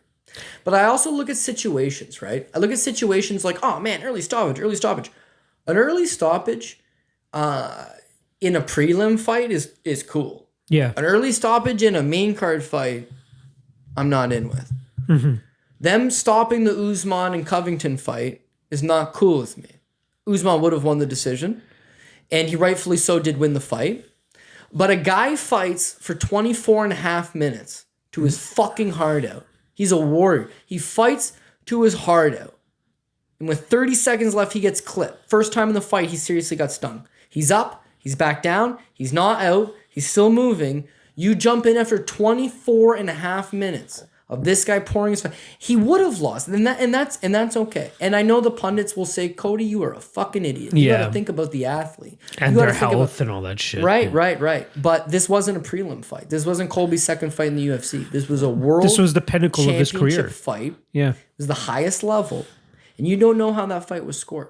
Because even though Usman would have won, when we saw the scorecards, hey, what a close fucking fight, right? That was a close fight. I'm so glad it's close so that we can sell it again, but continue. A close fight. Absolutely. It was a great fight, and I'd love to see it again. I don't want to see it right away. I'd like to see Usman fight somebody in the interim. Yeah. Colby, he took a lot of damage. And there's the other thing. Yes, I fully recognize the athlete did take a lot of damage, and then they need to take the proper time to recoup. Mm-hmm. And I also think it's situational, and not only do I stop a prelim fight a lot sooner than I stop a world championship fight, but I stop a 39-year-old fighter from blowing out his knee all the way a lot more than I stop a 21-year-old Macy Barber from tearing her knee. That's so true. She's going to be okay. She's young as fuck. I'll tell you something. Good. Blessing in disguise. Because she's still very green. She's still very young.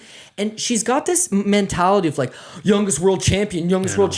And her corner's pumping her up. Yeah. It's pumping her up. And if you know Macy Barber, she got her start under Ryan Schultz, right? Yeah. A lot of people don't know Ryan the Lion. Ryan the Lion, Ryan the former Lion. International Fight League That's IFL crazy. champion. Smash Horodecki. Oh, he smashed Horodecki good. That guy was like the quintessential grinder. Up until he went to Sengoku and lost his chin, he was the fucking man. Yeah. He runs a camp out of Fort Worth Collins, Colorado. And that's where she started. She was a great grinder. Then she spent a little time with Factory X Muay Thai. Jeez, look at them. They're on a great run. They're Mark doing Montoya and those guys. Mark Montoya's the man. They're doing some killing it. great things there. Yeah. And then somewhere along the line, she decides I need to fuck my wrestling. Fuck my grappling. I'm going to go to Rufus Sport in Milwaukee. That was a weird move for her, in my opinion. We're going to continue this in a minute. I need to hit the washroom so fucking bad. I'm glad you said that. Yeah. Fair enough. Go for it. I'm convinced that's the longest piss I've ever taken. You down for one more shot? Yeah. We'll do 20 more minutes? Yeah. Sounds good. Might as well. Jeez. We were talking about fucking Ryan Schultz earlier because of Macy Barber. What am I looking for? Oh, nice. So it's safe to say that you kind of look down upon Anthony Pettis. Because there's been numerous times in this video where he's like... I know. Pulled out a fight. And that's why I bet heavy on fucking Diego Ferreira. I was like, that's the reasoning I made lock of the night. I know lock is like the worst term that you can ever use in gambling. And I don't give a fuck. Yeah. Like that's kind of the brand that I was trying to build around it. But Diego Ferreira was kind of like the definition of a lock at decent odds. Minus 227. You know what? Yeah, he was a lock. See, I said on our show, I was like, Yusuf to me is the lock. But watching that fight is like, that was far from a lock. Like, the first 2 rounds were competitive. I thought he won. I thought he did win that fight. The first 2 rounds were competitive, and he fucking lost the third for sure. Dude, he took it off just like Tim Elliott did in his fucking... fight with Askarov as well. Yeah, and like the Elliott fight, I was like, oh man, I got money on Askarov here, and I got him at 140, so I'm like super happy about it. Yeah. But I had Elliott on Draftkings, so I was like, I'm kind of in a rock and a hard place here. I want Elliott to score takedowns. I just don't want him to hold him down for very long, right? Exactly. Yeah. I need Askarov to get back up and win. Yeah.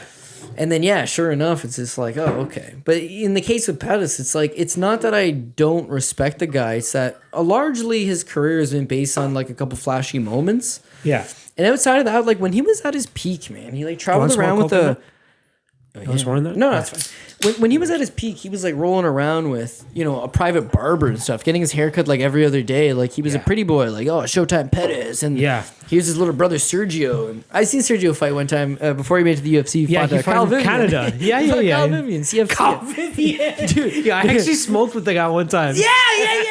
So, it was one of I think it was a score fighting series card. Rec MMA. He fought on Rec MMA against Jordan Preston, I think was the guy's name. And afterwards he's like, yo, I have my medicinal license. This is like 2012, 2013 or some shit. He goes, I have my medicinal license. This is fucking burn this shit. I'm like, okay, cool. This guy has like a dislocated hip. Like he is like the guy that's always wanted to be an MMA star, but just definitely did not have any of the talents for it. So we smoked a bunch of cigs with fucking Kyle Vivian. You're right. And so punch in Sherdog, right? And go Kyle Vivian, right? Sherdog, right? And then you'll notice that he was on that Slam 1 card I was telling you about. Oh, yeah? And then you tell me who he fought Sergio, obviously, right? No, he fought him on CFC. On that Slam 1 card. like this guy. He was the guy that came in to do the work. 0-6. He was 0-5 or 0-6 when he fought him. Jason Sago. Sergio Pettis. Who's who? Jeff Harrison, Crew Jeff, is a total bad. He's got a bad record. Total badass out of Ottawa. The fucking man.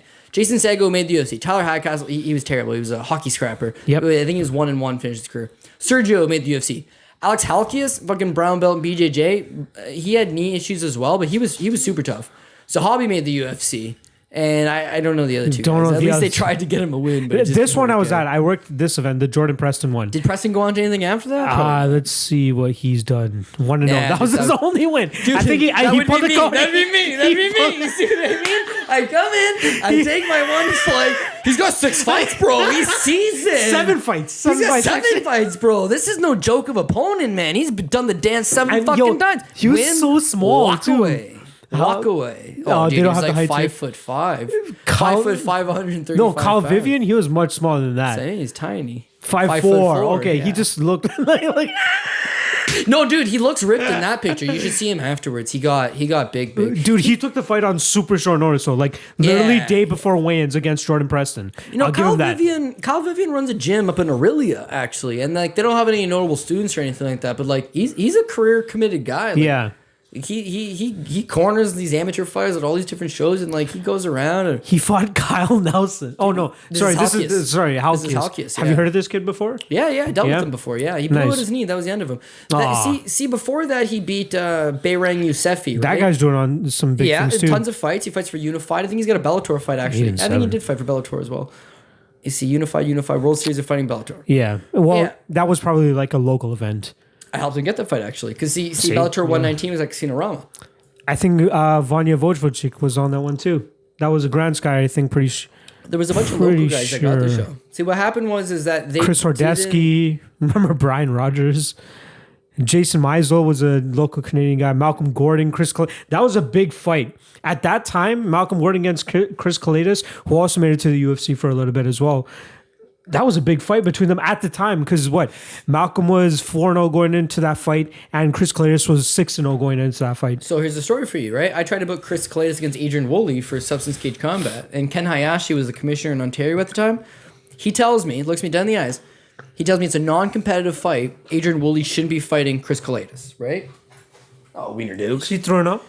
Oh, and my dog does it all the time, so I'm kind of no. Are you bad kidding guy. me? No, my wiener dog fucking pukes all the time. okay, I don't he's know not why. puking. Thank God. Not puke. They dry heave for. no okay, reason. that's fine. That's like They're one an of the first interesting times I've breed. ever heard it. Oh yeah. The only time I've ever heard it is when he puked, and that was like months ago though, because we fed him too quickly. Yeah, mind you, my dog's 15, but He's 4. she does that shit all the I've time. had him since like September. That's about it. So Yeah, sorry. Hayashi says Yeah. Woolley versus Kalidas is non-competitive, and you know why he says that? If you look at Chris Kalidas and you click the record, this is the only thing that I can agree that Hayashi maybe wasn't totally off on. I feel like he's gonna puke.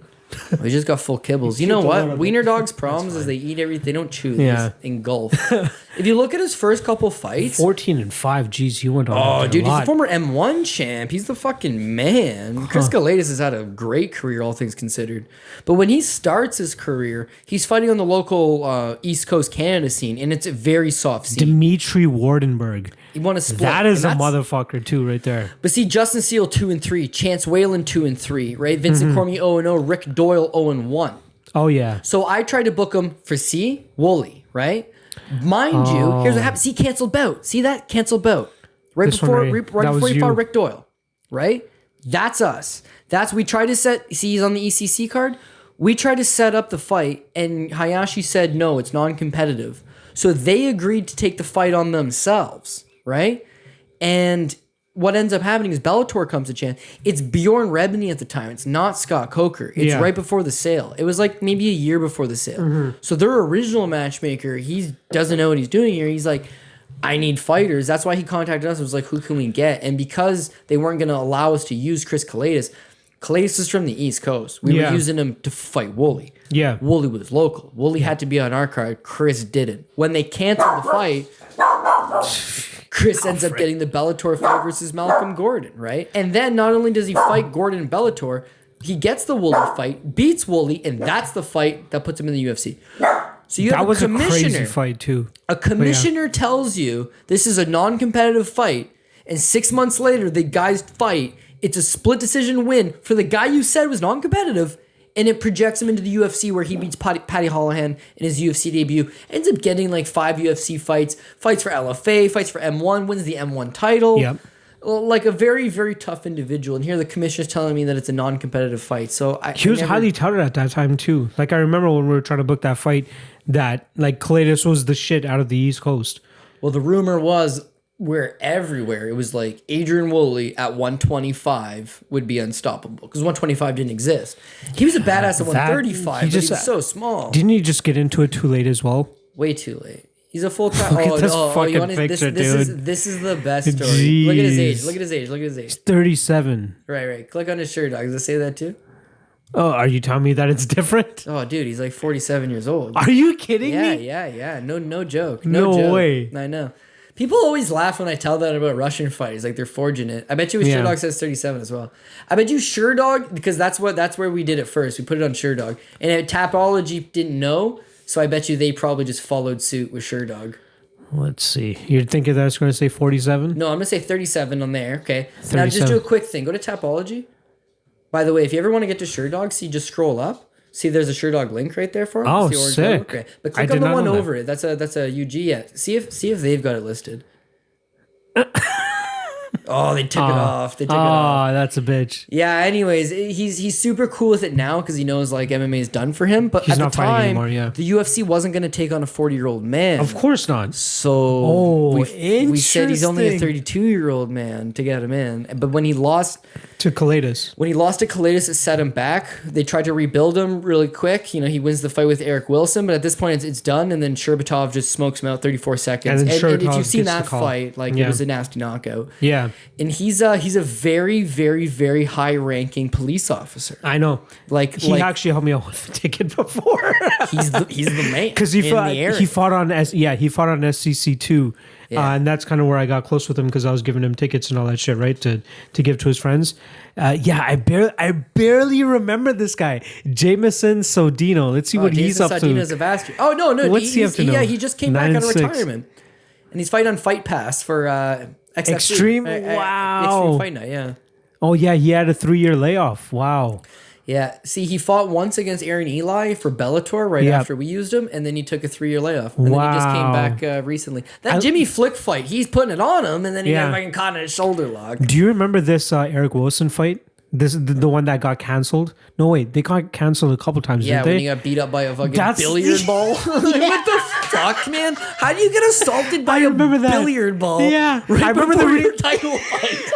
What the fuck? Wasn't it like the weigh-in day or some shit? No, it was like after weigh-ins. It was the night before the fight, and he Oh said my God. he's hanging out at the local bar. I don't know why. It's the night before a title fight, and he says this crackhead comes up to him and asks him for a smoke, and he's like, "No, I don't smoke."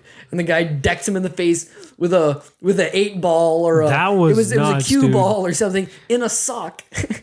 Yes, No one yes, believed yes. him. No one And that was believed all him. over like top MMA news at the time. I Yeah, think that's yeah. how I pretty much knew about it as Eric well. Wilson's tough. He's got a For bad sure. record, but he's a total gangster. He was actually one of the bigger, willing like, to known fight. guys. So everyone said he hit himself with the ball. Yeah. and that's Are why you he wanted kidding out. me? I was like, I don't He know. wanted out of man. that fight. Nah, I think he's Wow. tough. He I lost to don't- Luis Sandukas, who's doing big shit. Chad Ellinger, Adam Burke McDougal's pretty Yeah. decent out east. If you go down, I think he fought some other pretty decent guys. Stefan Peltier was the man. Tyler Davis had a good record. He was terrible though. Mike Josh Hill. Davis.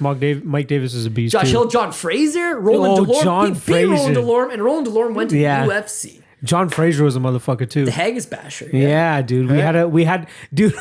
He was- when he was fought, good, too. Who did he fight? Tyler Toner. He fought Tyler Toner as the WEC co-main vet. event. WEC No, vet. that was a Score Fighting Series. No, I know, but Tyler Toner was Oh. a WEC vet. Oh yeah. Yeah. Sorry, I thought you meant it was about. That was the co-main event. The main event was Chris Ordesky against Brian Campbell, I think was the guy. But everybody was only there for John Fraser, so everybody left after John Fraser fought.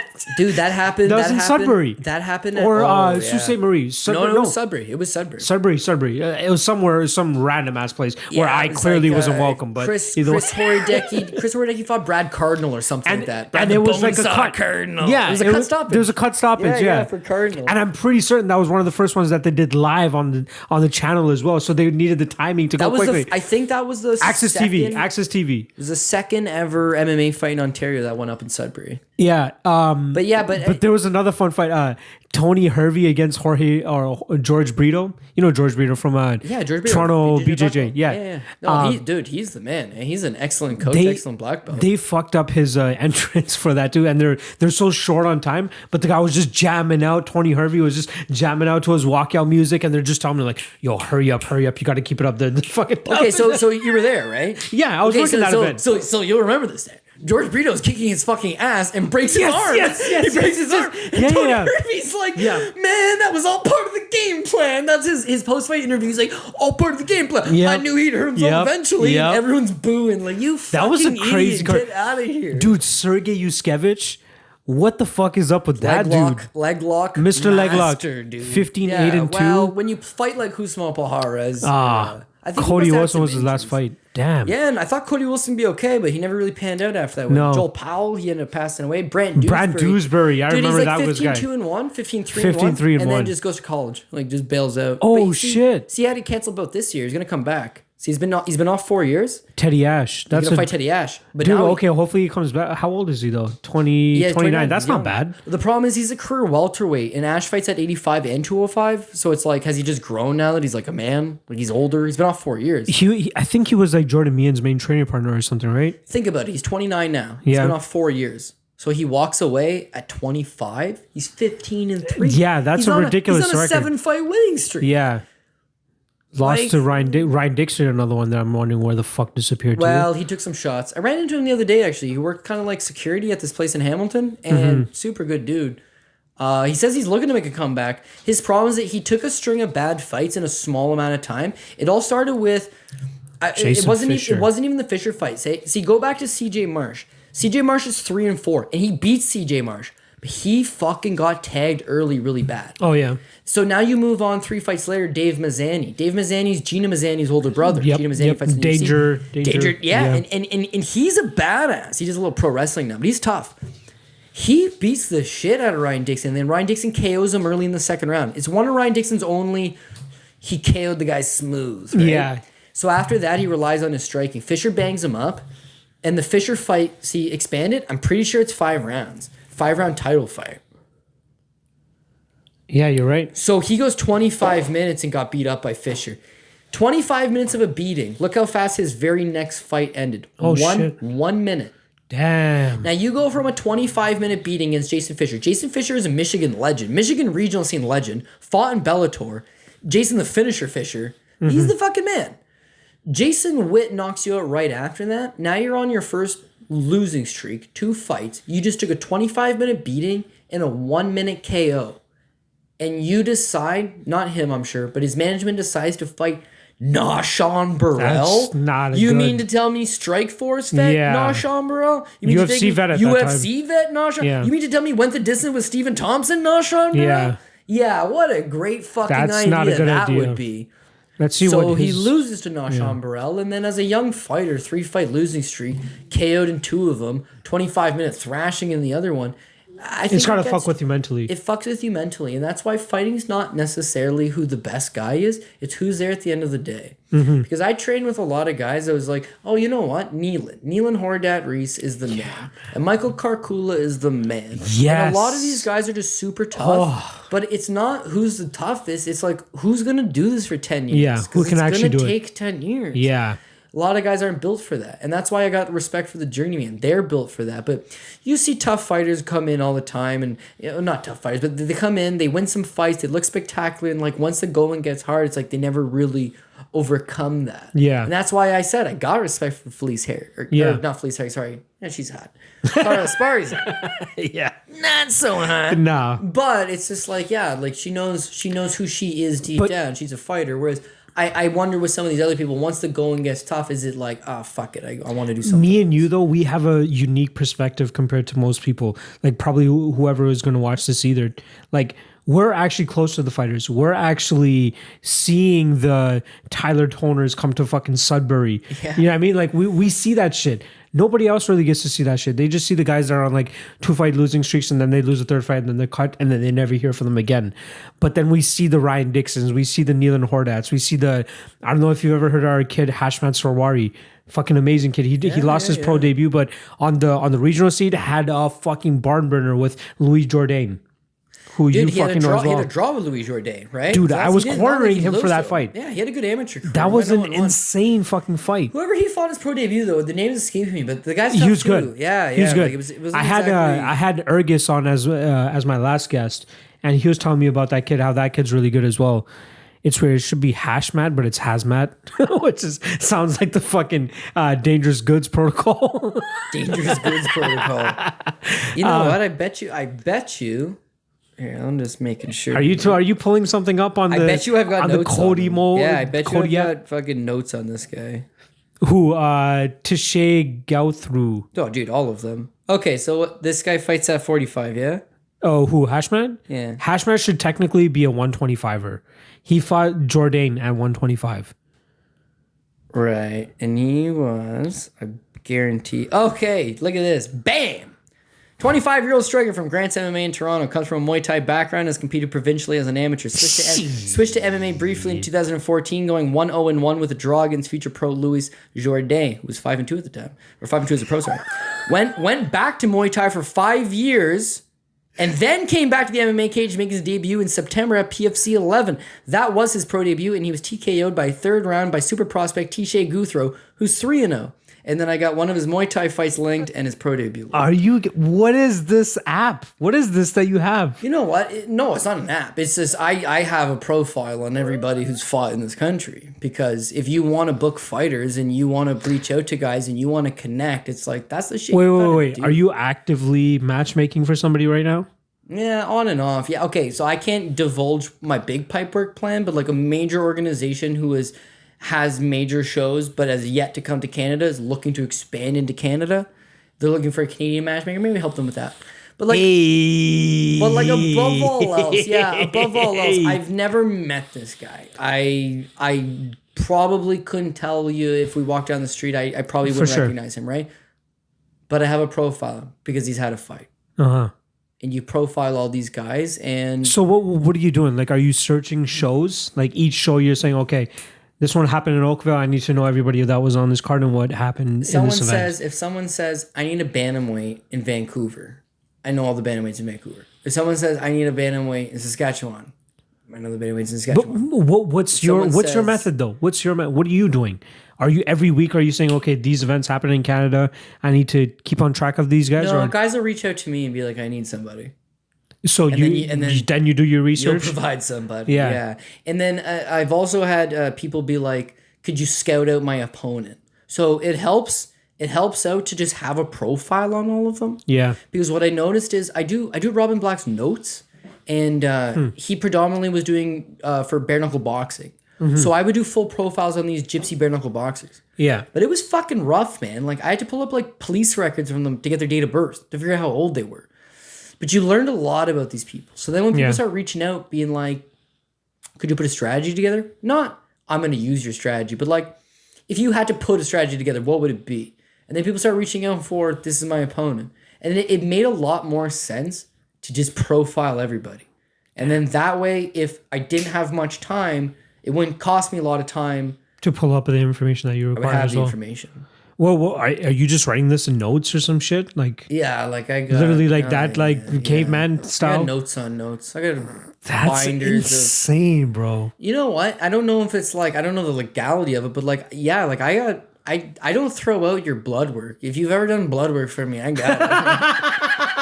He can make a clone of you, is what he's saying. No, I don't have a sample of blood work. I mean, I got your EKG test. I got all of that shit. I got your eye exam. The funny thing is, heart results. Like, I was cleaning out my cold room recently, and I came by all my SEC folders and files and paperwork, and kept it. Just keeping it. Tons of shit. All of it. Exactly. So that's where I realized over time, it's just like, you know what? It might as well keep a profile. And then again, people are like, man, I need an opponent. Who can you have come in? Yeah. And it would help to also be like, okay, these guys are in these regions.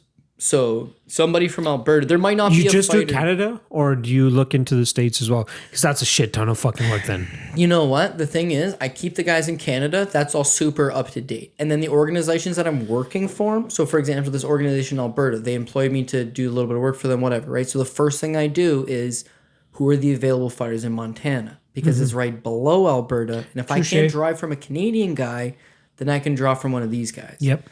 And in the case of like David Michaud, like he doesn't fly, super weird, but he was just like, I'd drive down. So it's like, okay.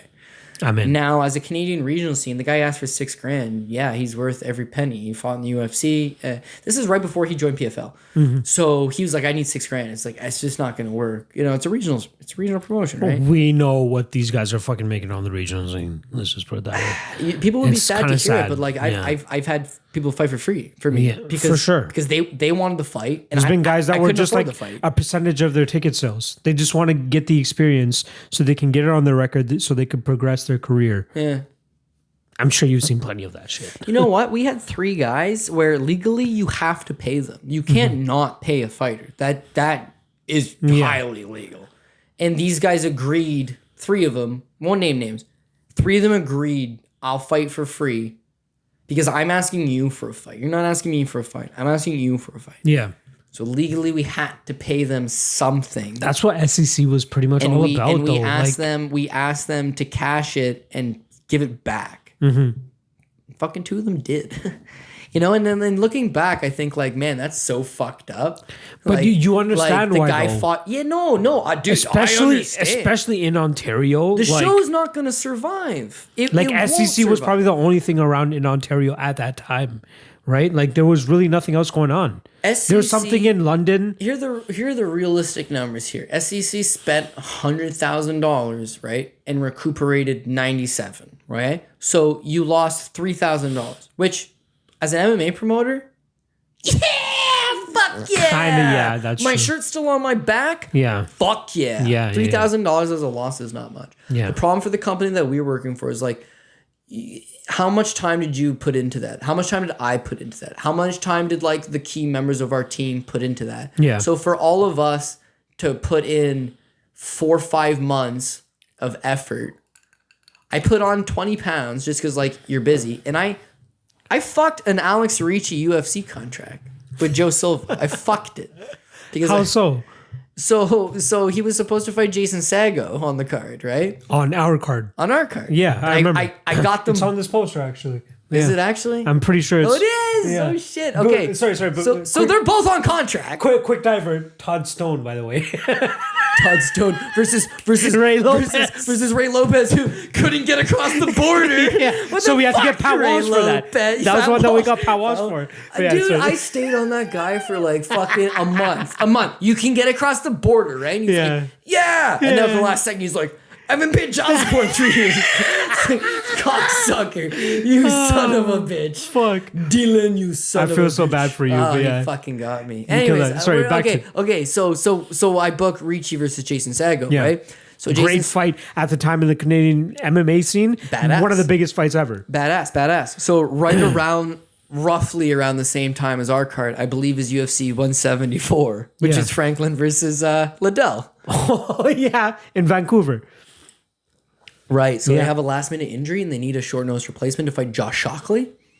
Jason Sago. So they take Jason Sago. Now, Jason Sago's already signed a contract with me saying that he was going to come in on the thing. So when Mitch Mayberger, who is managing him, gets in contact with Joe Silva's like, I can't sign him for the fight unless he's void of this contract. Legally, he has a contract. If we were the biggest sacks of shit in the fucking world, we could sue. But like, what the fuck? We're a regional scene. We're trying to get these guys These guys there. Yeah, at this the is end of the great. day. Would have been great if he fought first and then made the UFC. But all the Yeah, same, exactly. Dude, great that he's making the UFC. Also, I know Sago and I know and Neil was buddies with Mayberger. They're such great guys. Yeah. Happy to see them. Yeah. So no problem. We void the contract. But see, Joe Silva had sent me an email asking me if I could void the contract. So now I had that motherfucker's email. I know you're in Virginia, but I still got you. Yeah. Because how I work, bro. Because like the Rolodex, it's like you just Yeah. you add contacts Accrue all the it, time, trust all the me. time. Those Bellator guys, did I need the number? No, but I wrote them down because it's like that's what you do. It's gonna eventually come in handy. Could come in handy, Yeah. right? So anyways, as the story goes, Jake Ellenberger has a brother named Joe Ellenberger. Yep. Joe Ellenberger's got a rare blood disease. Yep. Never hit the same peaks as Jake, but gets signed to the UFC in like 2015 or some shit, right? Had a couple fights. Yeah, his initial debut, if you look at it, it's like 3 cancellations. The last of which was Brian Barberena. Brian Barberena cancels from the fight, like James Muntasser or somebody else at the fight. And I had seen, this guy's got guys pulling out. Fights in Australia. So I'm thinking, I got Alex Ricci and Jason Sago, but I just lost Jason Sago. He just signed with the UFC. Hey, you got Ricci. Then I got Ricci, who's got no fight. Well, why not get Ricci to fight Joe Ellenberger in Australia at 155, baby? Yeah, we're perfect. We're set. The reasoning why we put these guys on our card is achieved even before we put on our card. Now, here's where things get a little sticky. So I have Joe Silva's email. So I think I'm doing a good deed, right? Yeah. I'm just going to shoot Joe Silva an email. So I shoot, and then this is after our card. Okay.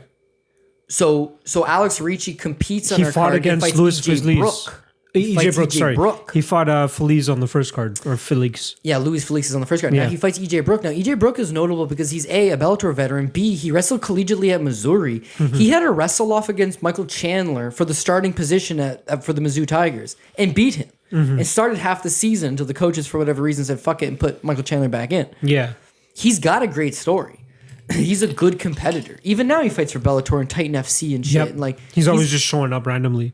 his last fight, it's like you should have never. Why would you fight Logan Storley, man? Oh, Come that on. was a tough You one. can't be a part timer and fight Logan Storley. And EJ Brook, as great as he is, and he's a very great human being. Yeah. He's a part timer at this point. He teaches high school wrestling. That's what he does. Mm-hmm. He's teaching high school wrestling. He's married. He's got a great girlfriend, or I don't know if he's married, but his girlfriend's great. And he's fight a against fucking Storley, good yeah. dude. I Yeah. him a lap dance at a strip club after Nice. this fight because he thought he got robbed. I was like, Nice. buddy, maybe you did. No, you maybe lost. you didn't. Bro, you lost. Yeah, I thought Ricci won, to be honest with you. So I couldn't look him in the eyes and tell him I thought he won. But Yeah. he thought he won. Anyways. Dude, that was 2014. That's what I mean. Like May that's 6 years ago, 2014, dude. bro. Holy shit. Long times. That blows my fucking mind. You know what? I just want to quickly take a look at this SCC2 card. We'll end off on this because I got to fucking get out of here too. But SCC2, like Jeremy O'Sheim, do you remember the story with him after the fight? Yeah, his fiance got in like a tragic car accident, and Yeah, she's and like, I think he she's stopped fighting. She's got a traumatic brain injury, Yeah. and he has worked so goddamn hard in rehabilitating that girl. It's actually he fucking was there for inspirational all shit. the fucking time. Like, So O'Sheam, we go through a ride program. I haven't been drinking. I just worked this event the whole night. I'm driving them. this was after the event. Yeah, fuck yeah. It's me, O'Sheam, his coach Thomas Denny, who's my idol, and Yeah. you want to go to bed. It's okay, Thomas. You know, they call him the Wild Man. Yeah. Not that wild that night. Not that. So Like, I was fucking- dreaming of this fucking night. So me, Jeremy O'Sheam, Jameson Sandino, who fought Wooly, who also thinks he got robbed. Yeah. I'm with two guys who think they got robbed and one guy beat touched out. And EJ Brooks and Jameson's cornerman Marcio Navarro, who also fought for Bellator a couple times. Super good guy. And yeah, we go through a ride program. I have not been drinking. They haven't been drinking, but they're all beat up. They're all beat up, and I got a bag of weed in the car. And it's 2014. It's illegal, right? Yeah. I'm like, oh my god. So I'm just like, yo, I think we're good, but I got a bag of weed in the car. I was like, is that okay? And then O'Sheam's like, yeah, I'm from Color. I'm from Denver. We're good. yeah, because I think it just got legal there, so he was totally fine with that. Yeah. It was a badass card. Ainsley Robinson was an Another Olympian. mother too. He wrestled for Canada in the Olympics. man. Right? He lost that Carl Nelson fight. I know. I give Nelson you remember that? I give Nelson $1,000 Dude, for that fight, and he choked out Ainsley in 42 seconds. And then Ainsley's kid Ninja, who used to train Shaw Franco's way back in the day, little kid, he hops the fucking cage, man. That was a security Holy fuck, that kid's fast. fuck up. Wow, that kid's fast, man. But still, He we was in should the- not have let that happen. He was in the cage in 2 seconds. His old man got choked out cold, Yeah. then tap out cold, Yeah. and then he was in the cage 2 seconds later. Yeah, That crazy. was scary because Crazy. like as like the logistics manager that night, I was just like, yo, why the fuck did anybody not get him? Like I was this cage should not be side. I was happening. cage side, and it happened so fast. I didn't. He was really no quick. fucking idea. No fucking idea. Ainsley was like 40 at the time. He actually runs Toronto Top team. top team, and I would love to go train with that guy. He's got such He's a super nasty nice though. takedown game. I did Great deal dude. with him in terms of like getting him Great tickets dude. and all that stuff. Great dude. Super awesome guy. Was always Very like nice very guy. very nice in terms of but Yeah, in I terms liked of him a guys lot. that kind of had like the sky's the limit, Mr. Mike Mallet, however the fuck we want to call his name. Yeah. He's one of the top coaches over at Team Alpha Male now. But so it seems like he kind of like a good career, he had a grappling match in 2019. But last time he fought MMA was 2017, so it's been a while. Last time he was scheduled was November of 2017. But that guy was a motherfucker as well. Remember when we set up that fight with we were trying to get him and Michael Karkula, right? That was the fight we were trying to line up, but we could not get it together. Karkula hurt his ribs. He pulled out. Yeah. That was fucked, and then he just Karkula disappeared. Disappeared. Yeah, Another motherfucker. I don't know if We I can talked tell about those this- stories. I can't tell those stories. That's but fine. We talked about this a little Yeah, bit. I mentioned it to you. I was like, Yeah. Karkula's had quite the fucking adventure, that boy. But dude, like there's You know this, what? This kid, Mike Mallah, was going to be the man. Yeah. And he loses the fight to Hakeem Dawadu. that who wants the to funny fight thing in the UFC. is, dude, me and my boys watched that fight. I'm like, yo, you got to watch out for this Mike Malott kid because he's about to fuck shit up. And then Dewadu just fucking dusts him. I messaged my guy out west. I says, you want to bet Dewadu versus Malott? Yeah. He says, who do you want? I was like, Malott. Yeah. He's like, okay. So I tell him, I was like, well, what's Dewadu like? And he's like, dude, Dewadu's like a fucking 7-time Muay Thai champion, like fucking 47-2 Muay Thai record. Like he had all murderer, all the goodness in the world. I was like, nobody wanted to fight him. We couldn't get a fight for him. But nobody wanted to fight Malott either. So it was like two crazy, super hype prospects clashing, right? So then I'm like, well, what's his ground game like? And they're like, oh, it's getting better. I'm like, but can he grapple? And they're like, well, it's getting better. I'm in on Mike Malott. Mike Malott fucking takes him down right off the bat. Hakeem gets up. Mike Malott takes him down. Hakeem gets up. That's the end of the fight. He couldn't do anything after that. No, he got stung and he got hurt. And then right after that fight, if you look at it, he fights in Bellator for Thomas versus Thomas Dieng. Yeah. Thomas Dieng's a Strikeforce vet. Good buddies with Scott Coker. Gets the contract. He's from France, actually. He trains at AKA, American Kickboxing Academy. And Malott wins the first 2 rounds.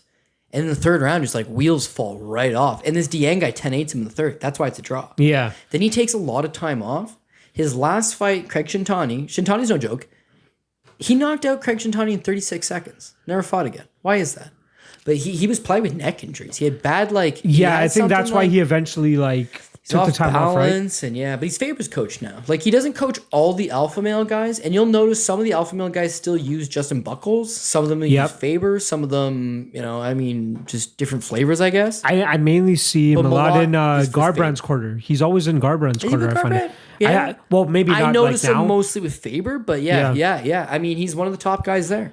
Dude, there was other guys like Max Lee. That was another guy that never really fought after that. SEC too. Those are Canadian guys that are badass. But just look at Team Alpha Male, right? You got Mike Malott, who you're like, oh, dude, he's a great striker, and he had all this stuff going for you. You know who? If Mike Malott would have stayed on track, you know who would have probably fucking wrecked his ass regardless? Chris Holdsworth. Chris Holdsworth was another guy, Team Alpha Male. Ooh. Just something happens. He had a concussion problem. That was a TJ Dillashaw thing, right? Well, he blames TJ Dillashaw, but he had a concussion problem before. Okay. What happens is it's compound injury, right? You get a concussion. 4 months later, you get another concussion. 6 months later, you get another concussion. And then what happens is Dillashaw's the knee to the back of the head wouldn't have given him a concussion 6 months ago. But Ryan Healy would have never been knocked out by Marcin Held had he not had the wear and tear. In this particular instant, Holdsworth had a lot of damage in a short period of time. Damage in a short period of time. And I think that was almost, I don't know, the saying is the straw that broke the camel's back. It's a biblical saying. No. Everybody fucking knows it. It's all good. I think that's what the Dillashaw thing was. I think it's just like whatever that maybe the knee in the back of the head did trigger something, but it was what triggered it. Malott's case, Malott takes 2 years off because his head's fucked up. Yeah. Now remember, he says openly, he's like, I would love to thank out. He was thanking some chiropractor, being like, I don't have a concussion problem. I have like a vertigo problem. It's like it's a neck issue. Yeah. And they fixed the neck issue, and he beat Craig Shintani in 36 seconds, and he never fought again after that. Like why would that be? But it's just like a lot of guys aren't. I've talked to guys that have taken 5 fights. Oh, how awesome is that picture at the top, by the way? Right? Who is he's that? 16 Shogun? and he's a Shogun. Yeah. Look how young he is. Oh, the Canadian fight. Remember the American fighter brand as well? What did they? Oh, yeah, the Canadian fighter. I thought you meant that was his name. Yeah, Canadian fighter. The brand. But what Craig Shintani? Yeah, that was an XFFC. But look at 36 seconds into the first. So it's like, why did he pull out that Brandon Rossetti fight? It was a high profile fight, and then to a lesser extent the Salvador Becerra fight. Yeah, but it's just maybe it's something just mentally. No, what it was the injury. It's just the injuries just adding up. Yeah, but at least he's getting good run with Team Alpha Male, right? It seems like he seems to be a point man over there, where they're actually like focusing on him to complete some of these tasks within the gym themselves. Like that could be the only reason why he's still able to live in Sacramento. This is a kid from fucking Waterdown, Ontario, living out in Sacramento. They must be paying him for doing something out there, right? Like it can't just be personal training. Like I'm sure some of these guys out there rely on this kid. Yeah, you know what? I would hope so. I would hope that people look at him as a valuable asset to the team. But Alpha Male's had a really bad history with coaches coming in and out. I mean, when you look at right from the start, right? Yeah. It's like Faber, Master Thong. And then Master Thong, Then- I don't know. He just vanishes right off the bat. Martin It's like, Kamen for a bit. well, Dwayne Ludwig. Ludwig. And then Martin Kamen. Then Kamen. And then Justin Buckles. Yeah, and now our boy Mike Malott. But like, I can't imagine it's more than, 40 US. The thing is as much as we say like, oh, dude, Sacramento. You've been to Sacramento? Yeah, that's true. Shithole. Dude, it's Northern California. It's a shithole. Shithole. It's not SoCal. It's NorCal. No, dude. It's Northern California. All right. It's cold and it's a shithole. And so I think you could afford a place out there. But what Faber does is that when Faber was the man and money was rolling in, and real estate was cheap, he's got like a neighborhood. Oh shit. Yeah, he has really? like 6 houses in a row. Good for him. He puts up the fighters there and a lot of them stay there, and you can bring in, if Teruto Ishihara's visiting, then you can put him up. I know what a flight that was, eh? But you can put him up. So glad I even took the minus 280 on Kyung Ho Kang in that fight. Why the fuck Ishihara even took that fight? It was beyond me, considering the fact that he was on the chopping block. But whatever. For sure. But when you said like, there's an assumption that these guys are coming with an injury. He's notoriously got a bad back, and I don't know how like well known that is. But his last 2-3 fights, it was like an instant fade because it's like he's not training his grappling because his back hurts. So he's only relying on southpaw stance, straight left, right down the middle, dart in and out. That's all he's relying on. And they were matching him up with guys like Mr. Perfect, who is not perfect, notorious but grappler. loves to grapple. Yeah, loves Judo to black belt, BJJ black belt. Good. He's kind of been a little bit of a money train for me. I stayed away from him in the Ricardo Ramos fight. You always have to pay a little bit of juice on him, but I think he's worth it just due to the style that he is able to implement. He has a winning style. Last thing that we're going to hit on before we get out of here. Tony Ferguson versus Khabib. I think Ferguson's roughly around a plus 200 favorite. I think this guy's kind of worth a shot there. I think if there's anybody to beat Khabib at the lightweight division, at the 155 division, it's got to be Tony Ferguson, just due to his unorthodox style and what problems he can present in the jiu-jitsu realm. Like, obviously, Khabib wants to get to this fight to the ground because if it stays on the feet, I think that Ferguson's going to have some success just due to being awkward and being wild. He's a better striker. We've seen a little bit of adversity for Khabib on the feet, but when it comes to the ground game, nobody's really been able to give him that awkward style that Tony Ferguson is going to be able to give. Do you think he's worth a shot at plus 200?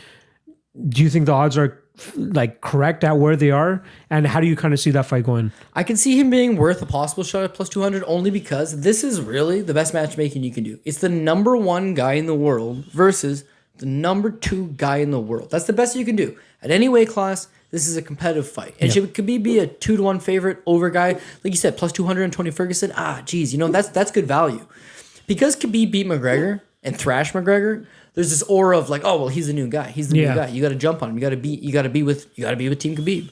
That maybe they're overlooking Tony Ferguson ever so slightly. But I truly do believe that Khabib's a generational talent. I think that this guy is complete. He's a complete package. He's built for combat. He has that attitude, and where 100%. He's giving up a striking disadvantage to Tony Ferguson.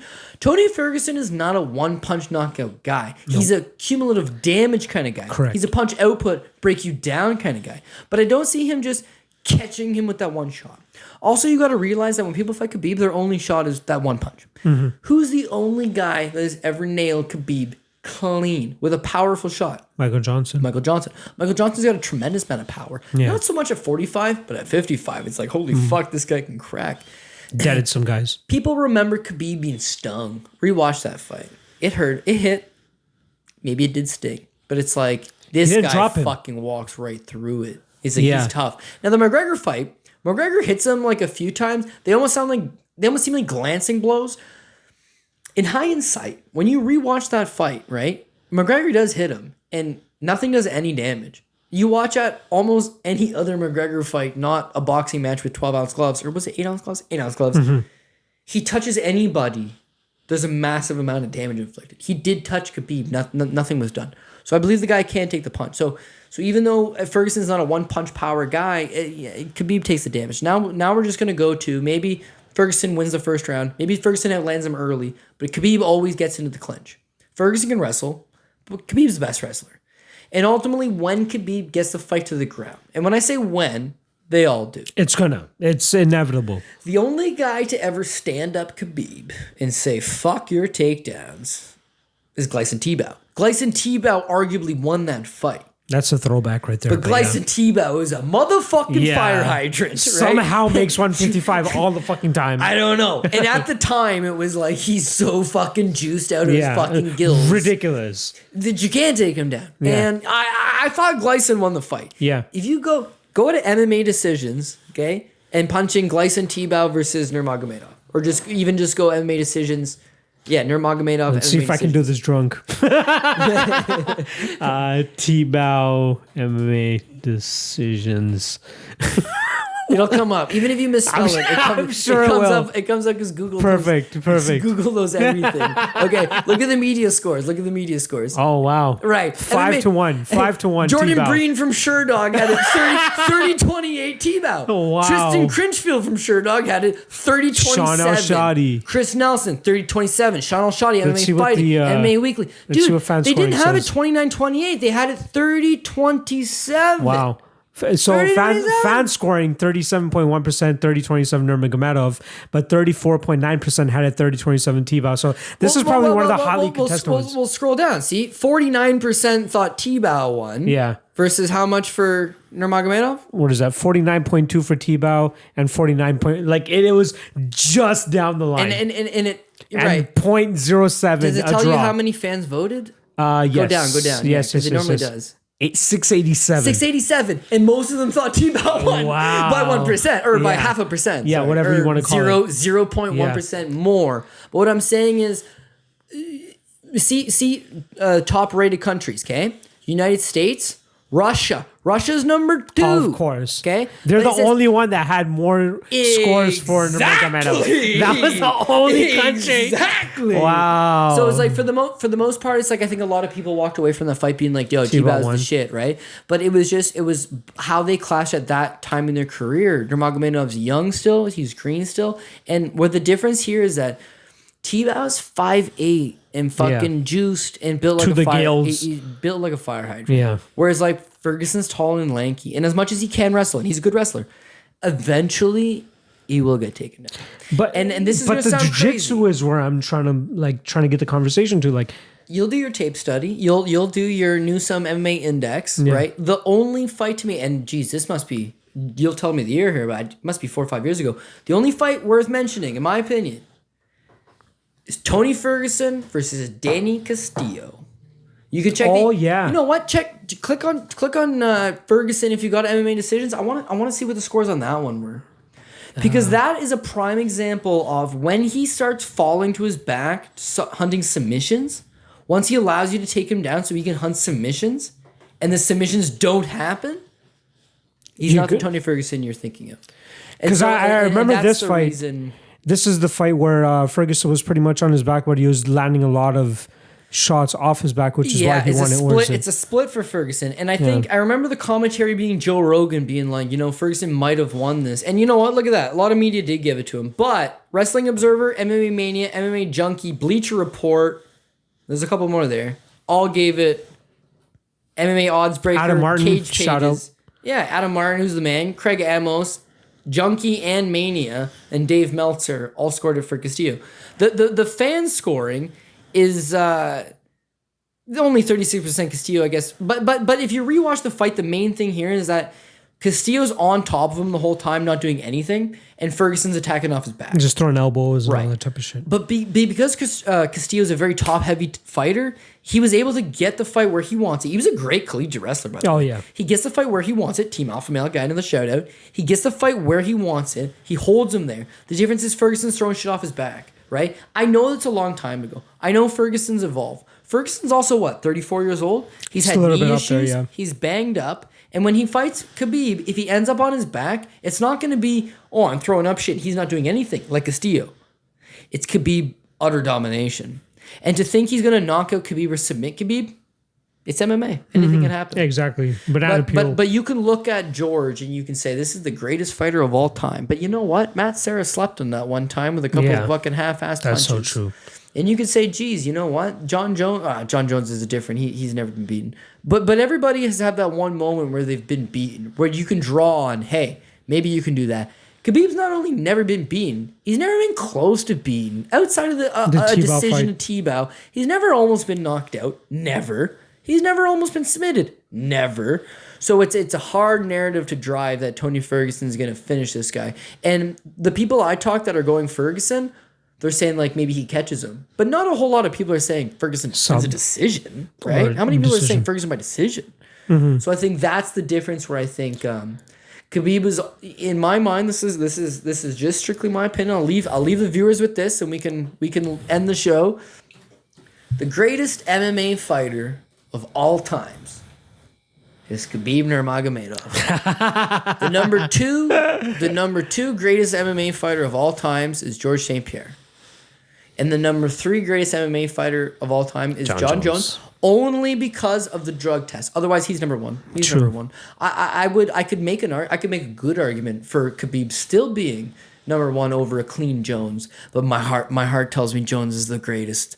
But the 2 drug tests, if this is baseball, fucking asterisk. That's true. Out. That's true. Barry Bonds. Considering everything that's going on right now. Barry Bonds isn't in the fucking Hall of Fame. I know. Mark McGuire. Yeah. McGuire. That was my favorite fucking baseball player of all time. Yeah. So if we're going by baseball standards, John Jones is not a Hall of Famer. Yeah. So if you discredit him, who's the greatest? George and Khabib. George held guys down and dominated them. It was beautiful to watch, even though people thought it was boring. Khabib doesn't just hold them down and dominate them. He holds them down, thrashes them, and dominates them. And to me, that's the difference maker. Yes or no? Is Khabib value at minus 235? Yes or no? Give me a simple answer. I would say, do they have props up? Drop the prop for Khabib by decision. That's what would be my play. And I bet you're going to get even money. Maybe even plus money. Fight goes the distance is 120, so Khabib by decision is going to be plus money, guaranteed. They don't even have it. Oh, they must. Yeah, Khabib by Nurmagomedov by they just decision. have props. Plus 225. Well, that's what I'm going with. All right. Yeah, because Tony Ferguson's extremely durable. You know, do I think? Watch the Castillo fight. Castillo's on top of him, and that's all that happens. And it goes 15. Khabib finishes McGregor. Oh, yeah, he finished McGregor. So what? Yeah, right. Oh, and he finished Michael Johnson. Yeah. And he fought. But remember him before those fights? He was a decision machine. Pretty much. Because he's smart. Got great ring IQ. Yeah. When he fights a guy that has a substandard skill set, he finishes him. Listen, dude, this is fighting. Yeah. This is not a substandard skill set. Tony pushes him, regardless of if he wins or loses. He pushes him. He pushes him 5. Khabib wins. 225 is the price I would love to go with. All right. I wish we could continue talking about this shit, but we're already fucking approaching on 2 hours, maybe if not more. You know what? It's gone like this, right? We'll get a part 2 down the We road. will part 2 of this for sure. I know I want to bring you on for sure again. Is there anything that you want to plug right off the top? No, you know what? Honestly, like Bookie Beatdown. Yeah, well, it's Bookie Beatdown 2. Now it's the Dogger Pass podcast. I always give a shout out to my boy Paul Shaughnessy. Like, nothing is possible without him. I know the work that he's going to eventually get his ass in that chair soon, too. Yeah, I hope so, because I'm going to get him in here. He's a super good dude, and he definitely makes the dream possible. And then, I mean, just like the guys that have mentored me in the past, Pat Mayo and Neil Forrester, my dad. For sure. And I don't know. You know, I'm glad how we started this with horse racing and now we're ending with MMA betting. Yeah. Well, again, that's my love. And I always think like, oh man, what else would I rather be doing with my life? But when I went to college, super cliche, super stupid. But the guy's like, I never worked a day in my life because I worked in retail. I love what I do. Yeah, I love what I do. But like, as stupid as that sounds, it's like, that is me. It's kind of true, yeah. I fucking love what I do. You're the fucking man. I just watch fights and races. And I work 7 days a week. Yeah. And that's because the days I'm not working, my hobbies is working. You know, like the shit that I love still ends up making you money.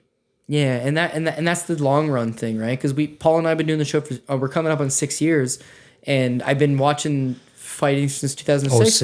Like, you're coming out on 14 years of watching these fights. It's been a long time, so it's like what keeps you interested after all this time? It's just like the love for it. Yeah, there's nothing greater. I'll tell you something. This is my last story. I know we're going on. My last story. Do you know Corey Erdman? Give me 2 minutes because I need to piss my pants right now. I'm gonna tell the story and then we're gonna end the show. I'll tell the story. So Corey, I'm gonna piss my pants right now. Corey Erdman was a boxing analyst at Fight Network and super good dude. You know what? If people think like, oh man, Cody knows MMA, This guy knows boxing better than anybody I've ever met in my entire life. Like, he knows boxing to such an intricate level. Super good dude, but a realist. So anyways, him and I out drinking, good time.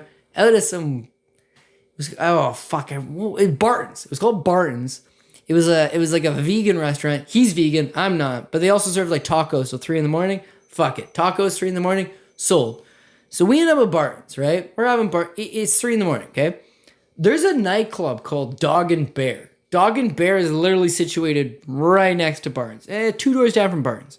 So we're in Barton's at 3 a.m. I'm eating a taco. He's eating some vegan, I don't know, vegan shrimp.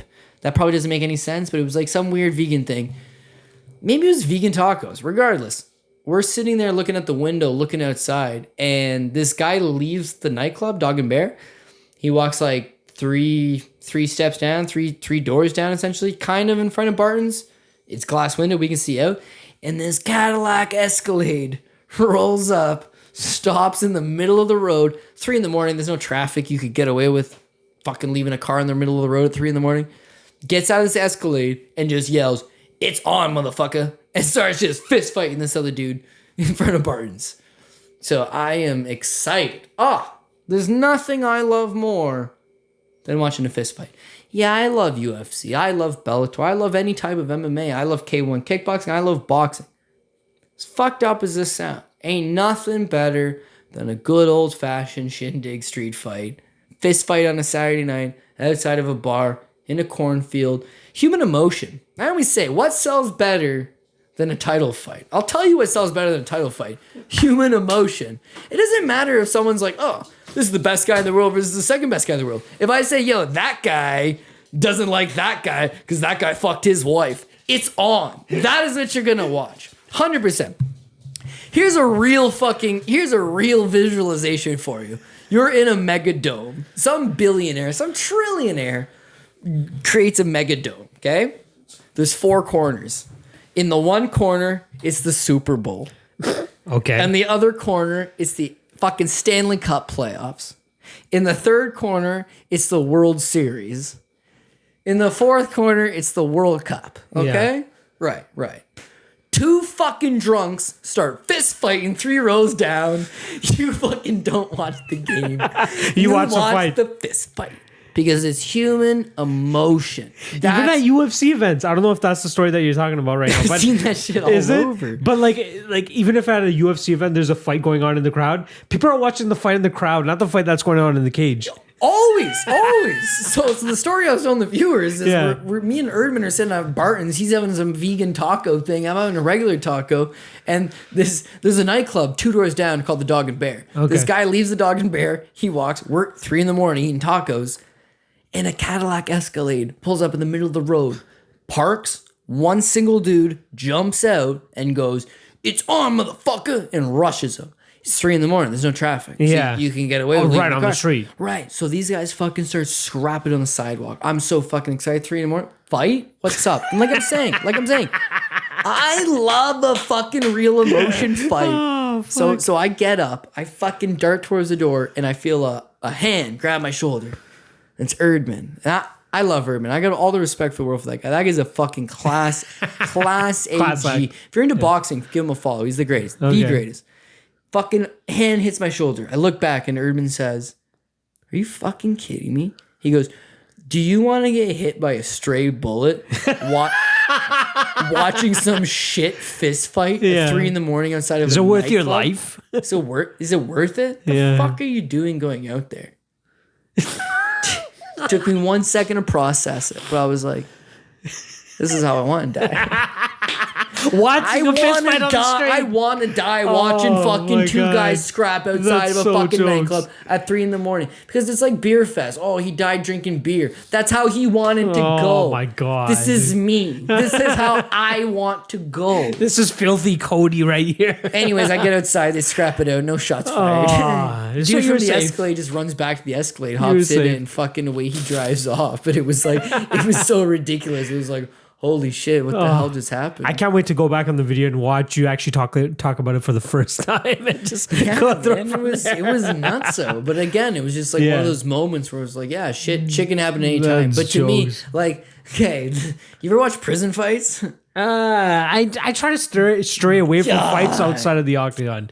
It just makes me feel bad, especially when like people get knocked down and then they hit their head on the concrete. It makes me feel bad. So prison fights came out at a very awkward time for me because it was like 2006, 2007. So not only am I consuming as much MMA as I can, I'm consuming any fights. Yeah. YouTube's fairly new, and straight up, this is a huge influence on me.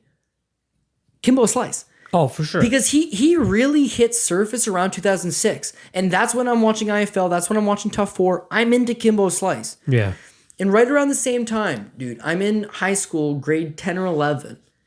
And I tell somebody, yo, dude, my favorite fighter at the time, he's not anymore, love him, but he's my favorite fighter at the time, Jens Pulver. Oh, yeah. He's fighting Cub Swanson, WEC. We should watch it. And just like nobody cares. Nobody knows who the fuck these guys are. Jens Pulver, who has no ground game, submits Cub Swanson with an anaconda choke. Yeah, like 30 seconds in, dude. It was miraculous. It was some miraculous shit. Yeah, but it was just like, man, that street fighting was an element, and so no one's gonna know Shad Smith, spelled S-H. Yeah, S-H-A-D. Yeah. Chad Smith was a homosexual mixed martial artist. He's got tap out tattooed across his chest. He was most first famous. red flag. He was most famous because he was really good buddies with the Tap Out guys, Punk Ass and Skyscrape. But Skyscrape's not really one of the guys, but Punk Ass and Mask, they were really the Tap Out guys. I used to live at Tap Out, the gym. 3 months. Holy shit. Shit went sideways there, buddy. But anyways, like he was friends with those guys. Shad Smith was. And he was a SoCal guy. He would just go fucking fight whoever the fuck else. Whoever. It's like a Jason Ellis type of guy. Yeah, I don't like what was it? Bum fights. You know what? I don't like it. Dude, I did have those on my Xbox. My modded Xbox. I used to watch fucking bum fights all the time. I watched them, but I didn't love them. I didn't enjoy them, but I'm prison fights different. I legitimately fucking really like. Dude, you ever seen a 4-on? It's a free for all. It's 4 guys. Oh my god, I haven't seen that shit. 2-on-2. Like, holy shit. We might have to do like a fight companion for that one day. I'll get you into the fucking studio. Prison fights. People are gonna be like, this guy's so fucked. What the hell? But like, these are my primitive years. You put it on an external drive and we'll hook it up to my PC and we can watch it. I will just watch it. Okay. I'm totally down. I'll leave you with this: horse racing and fighting. Horse racing and fighting. First ever man right here. The two Cody Saftic. But it's the two oldest sports in the world. Name me a sport older than either. Touche. There's no older sport, and you know why that is? Man comes out of his cave and sees another man trying to do the same thing in a slightly nicer cave, and he fucking fights him. That's fighting. Yeah. Man figured out how to get on top of a horse. First instinct. Bet you I can run this cocksucker faster than you, buddy. And those are the two oldest sports. You can't trace any sport older than those two. That's me. That's who I am. Primitive human champion right here, Mr. Cody Saftic. He's about to do an MMA fight, about to win a horse racing fight, and the only man to ever do it in history. I don't think anybody else in the world is going to be able to cross-section those two niche sports right there. Hopefully the record stands for a Cody, thanks. I really appreciate you fucking coming on, man. You're the fucking dude. Like, I know you and RG are definitely like repeat guests that I want to have on because we can talk about fucking anything. Like, that's why I'm kind of archiving these episodes because we don't need to talk about the fucking JDS and Curtis Blades fight coming up. We're just reminiscing about fucking good MMA days. Yeah, you mind the golden age, the regional scene that we get to see too. Because I guess I can kind of spill it out a little bit. I got Big Win Don Wilson coming in a couple weeks as well too, right? That guy has bear stories. He's got great stories, right? I can't wait to have him on too. Have a couple drinks, reminisce about Canadian MMA. I know there's nothing really out there like that, right? That's why I'm really trying to capitalize on that aspect as well. But the show is Combatosseurs. And the whole definition behind that is people that are connoisseurs of combat. You know what I mean? Like you've been watching it since 2006, which is 14 years. I've been watching it since like 2009. So that's closing in on 11 years for me. We have so many stories that a lot of these people that have come in just post-Conor era. You know what I mean? They don't really know about the UFC 100 days, the UFC 101 days. One fight, who was 101? BJ Penn and, no, that was 102. 101 was Anderson Silva and Forrest Griffin. When he went up to that was in Philadelphia. Kenny Florian and BJ Penn was that night as well. Right. That's right. That It was was Philadelphia. I remember that shit. But Dogger Pass podcast from my man Cody Saftic. You guys can follow him at Cody J Saftic. CJ Saftic. What does the J stand for, real quick? Jason. Yeah. Cody Jason Saftic. That's right. Is my dude right here helping me out. Make sure you guys check his stuff out. If you guys are watching my podcast, more than often, you guys are watching his fucking podcast already. So you guys already know who the fuck he is. Make sure you guys check his stuff out. Any last shout outs you want to give? Paul S. I'm still don't know how to pronounce his last name. Sean S.E. Shout out to you. You're gonna get your ass in here real soon. I'll just say, you know what?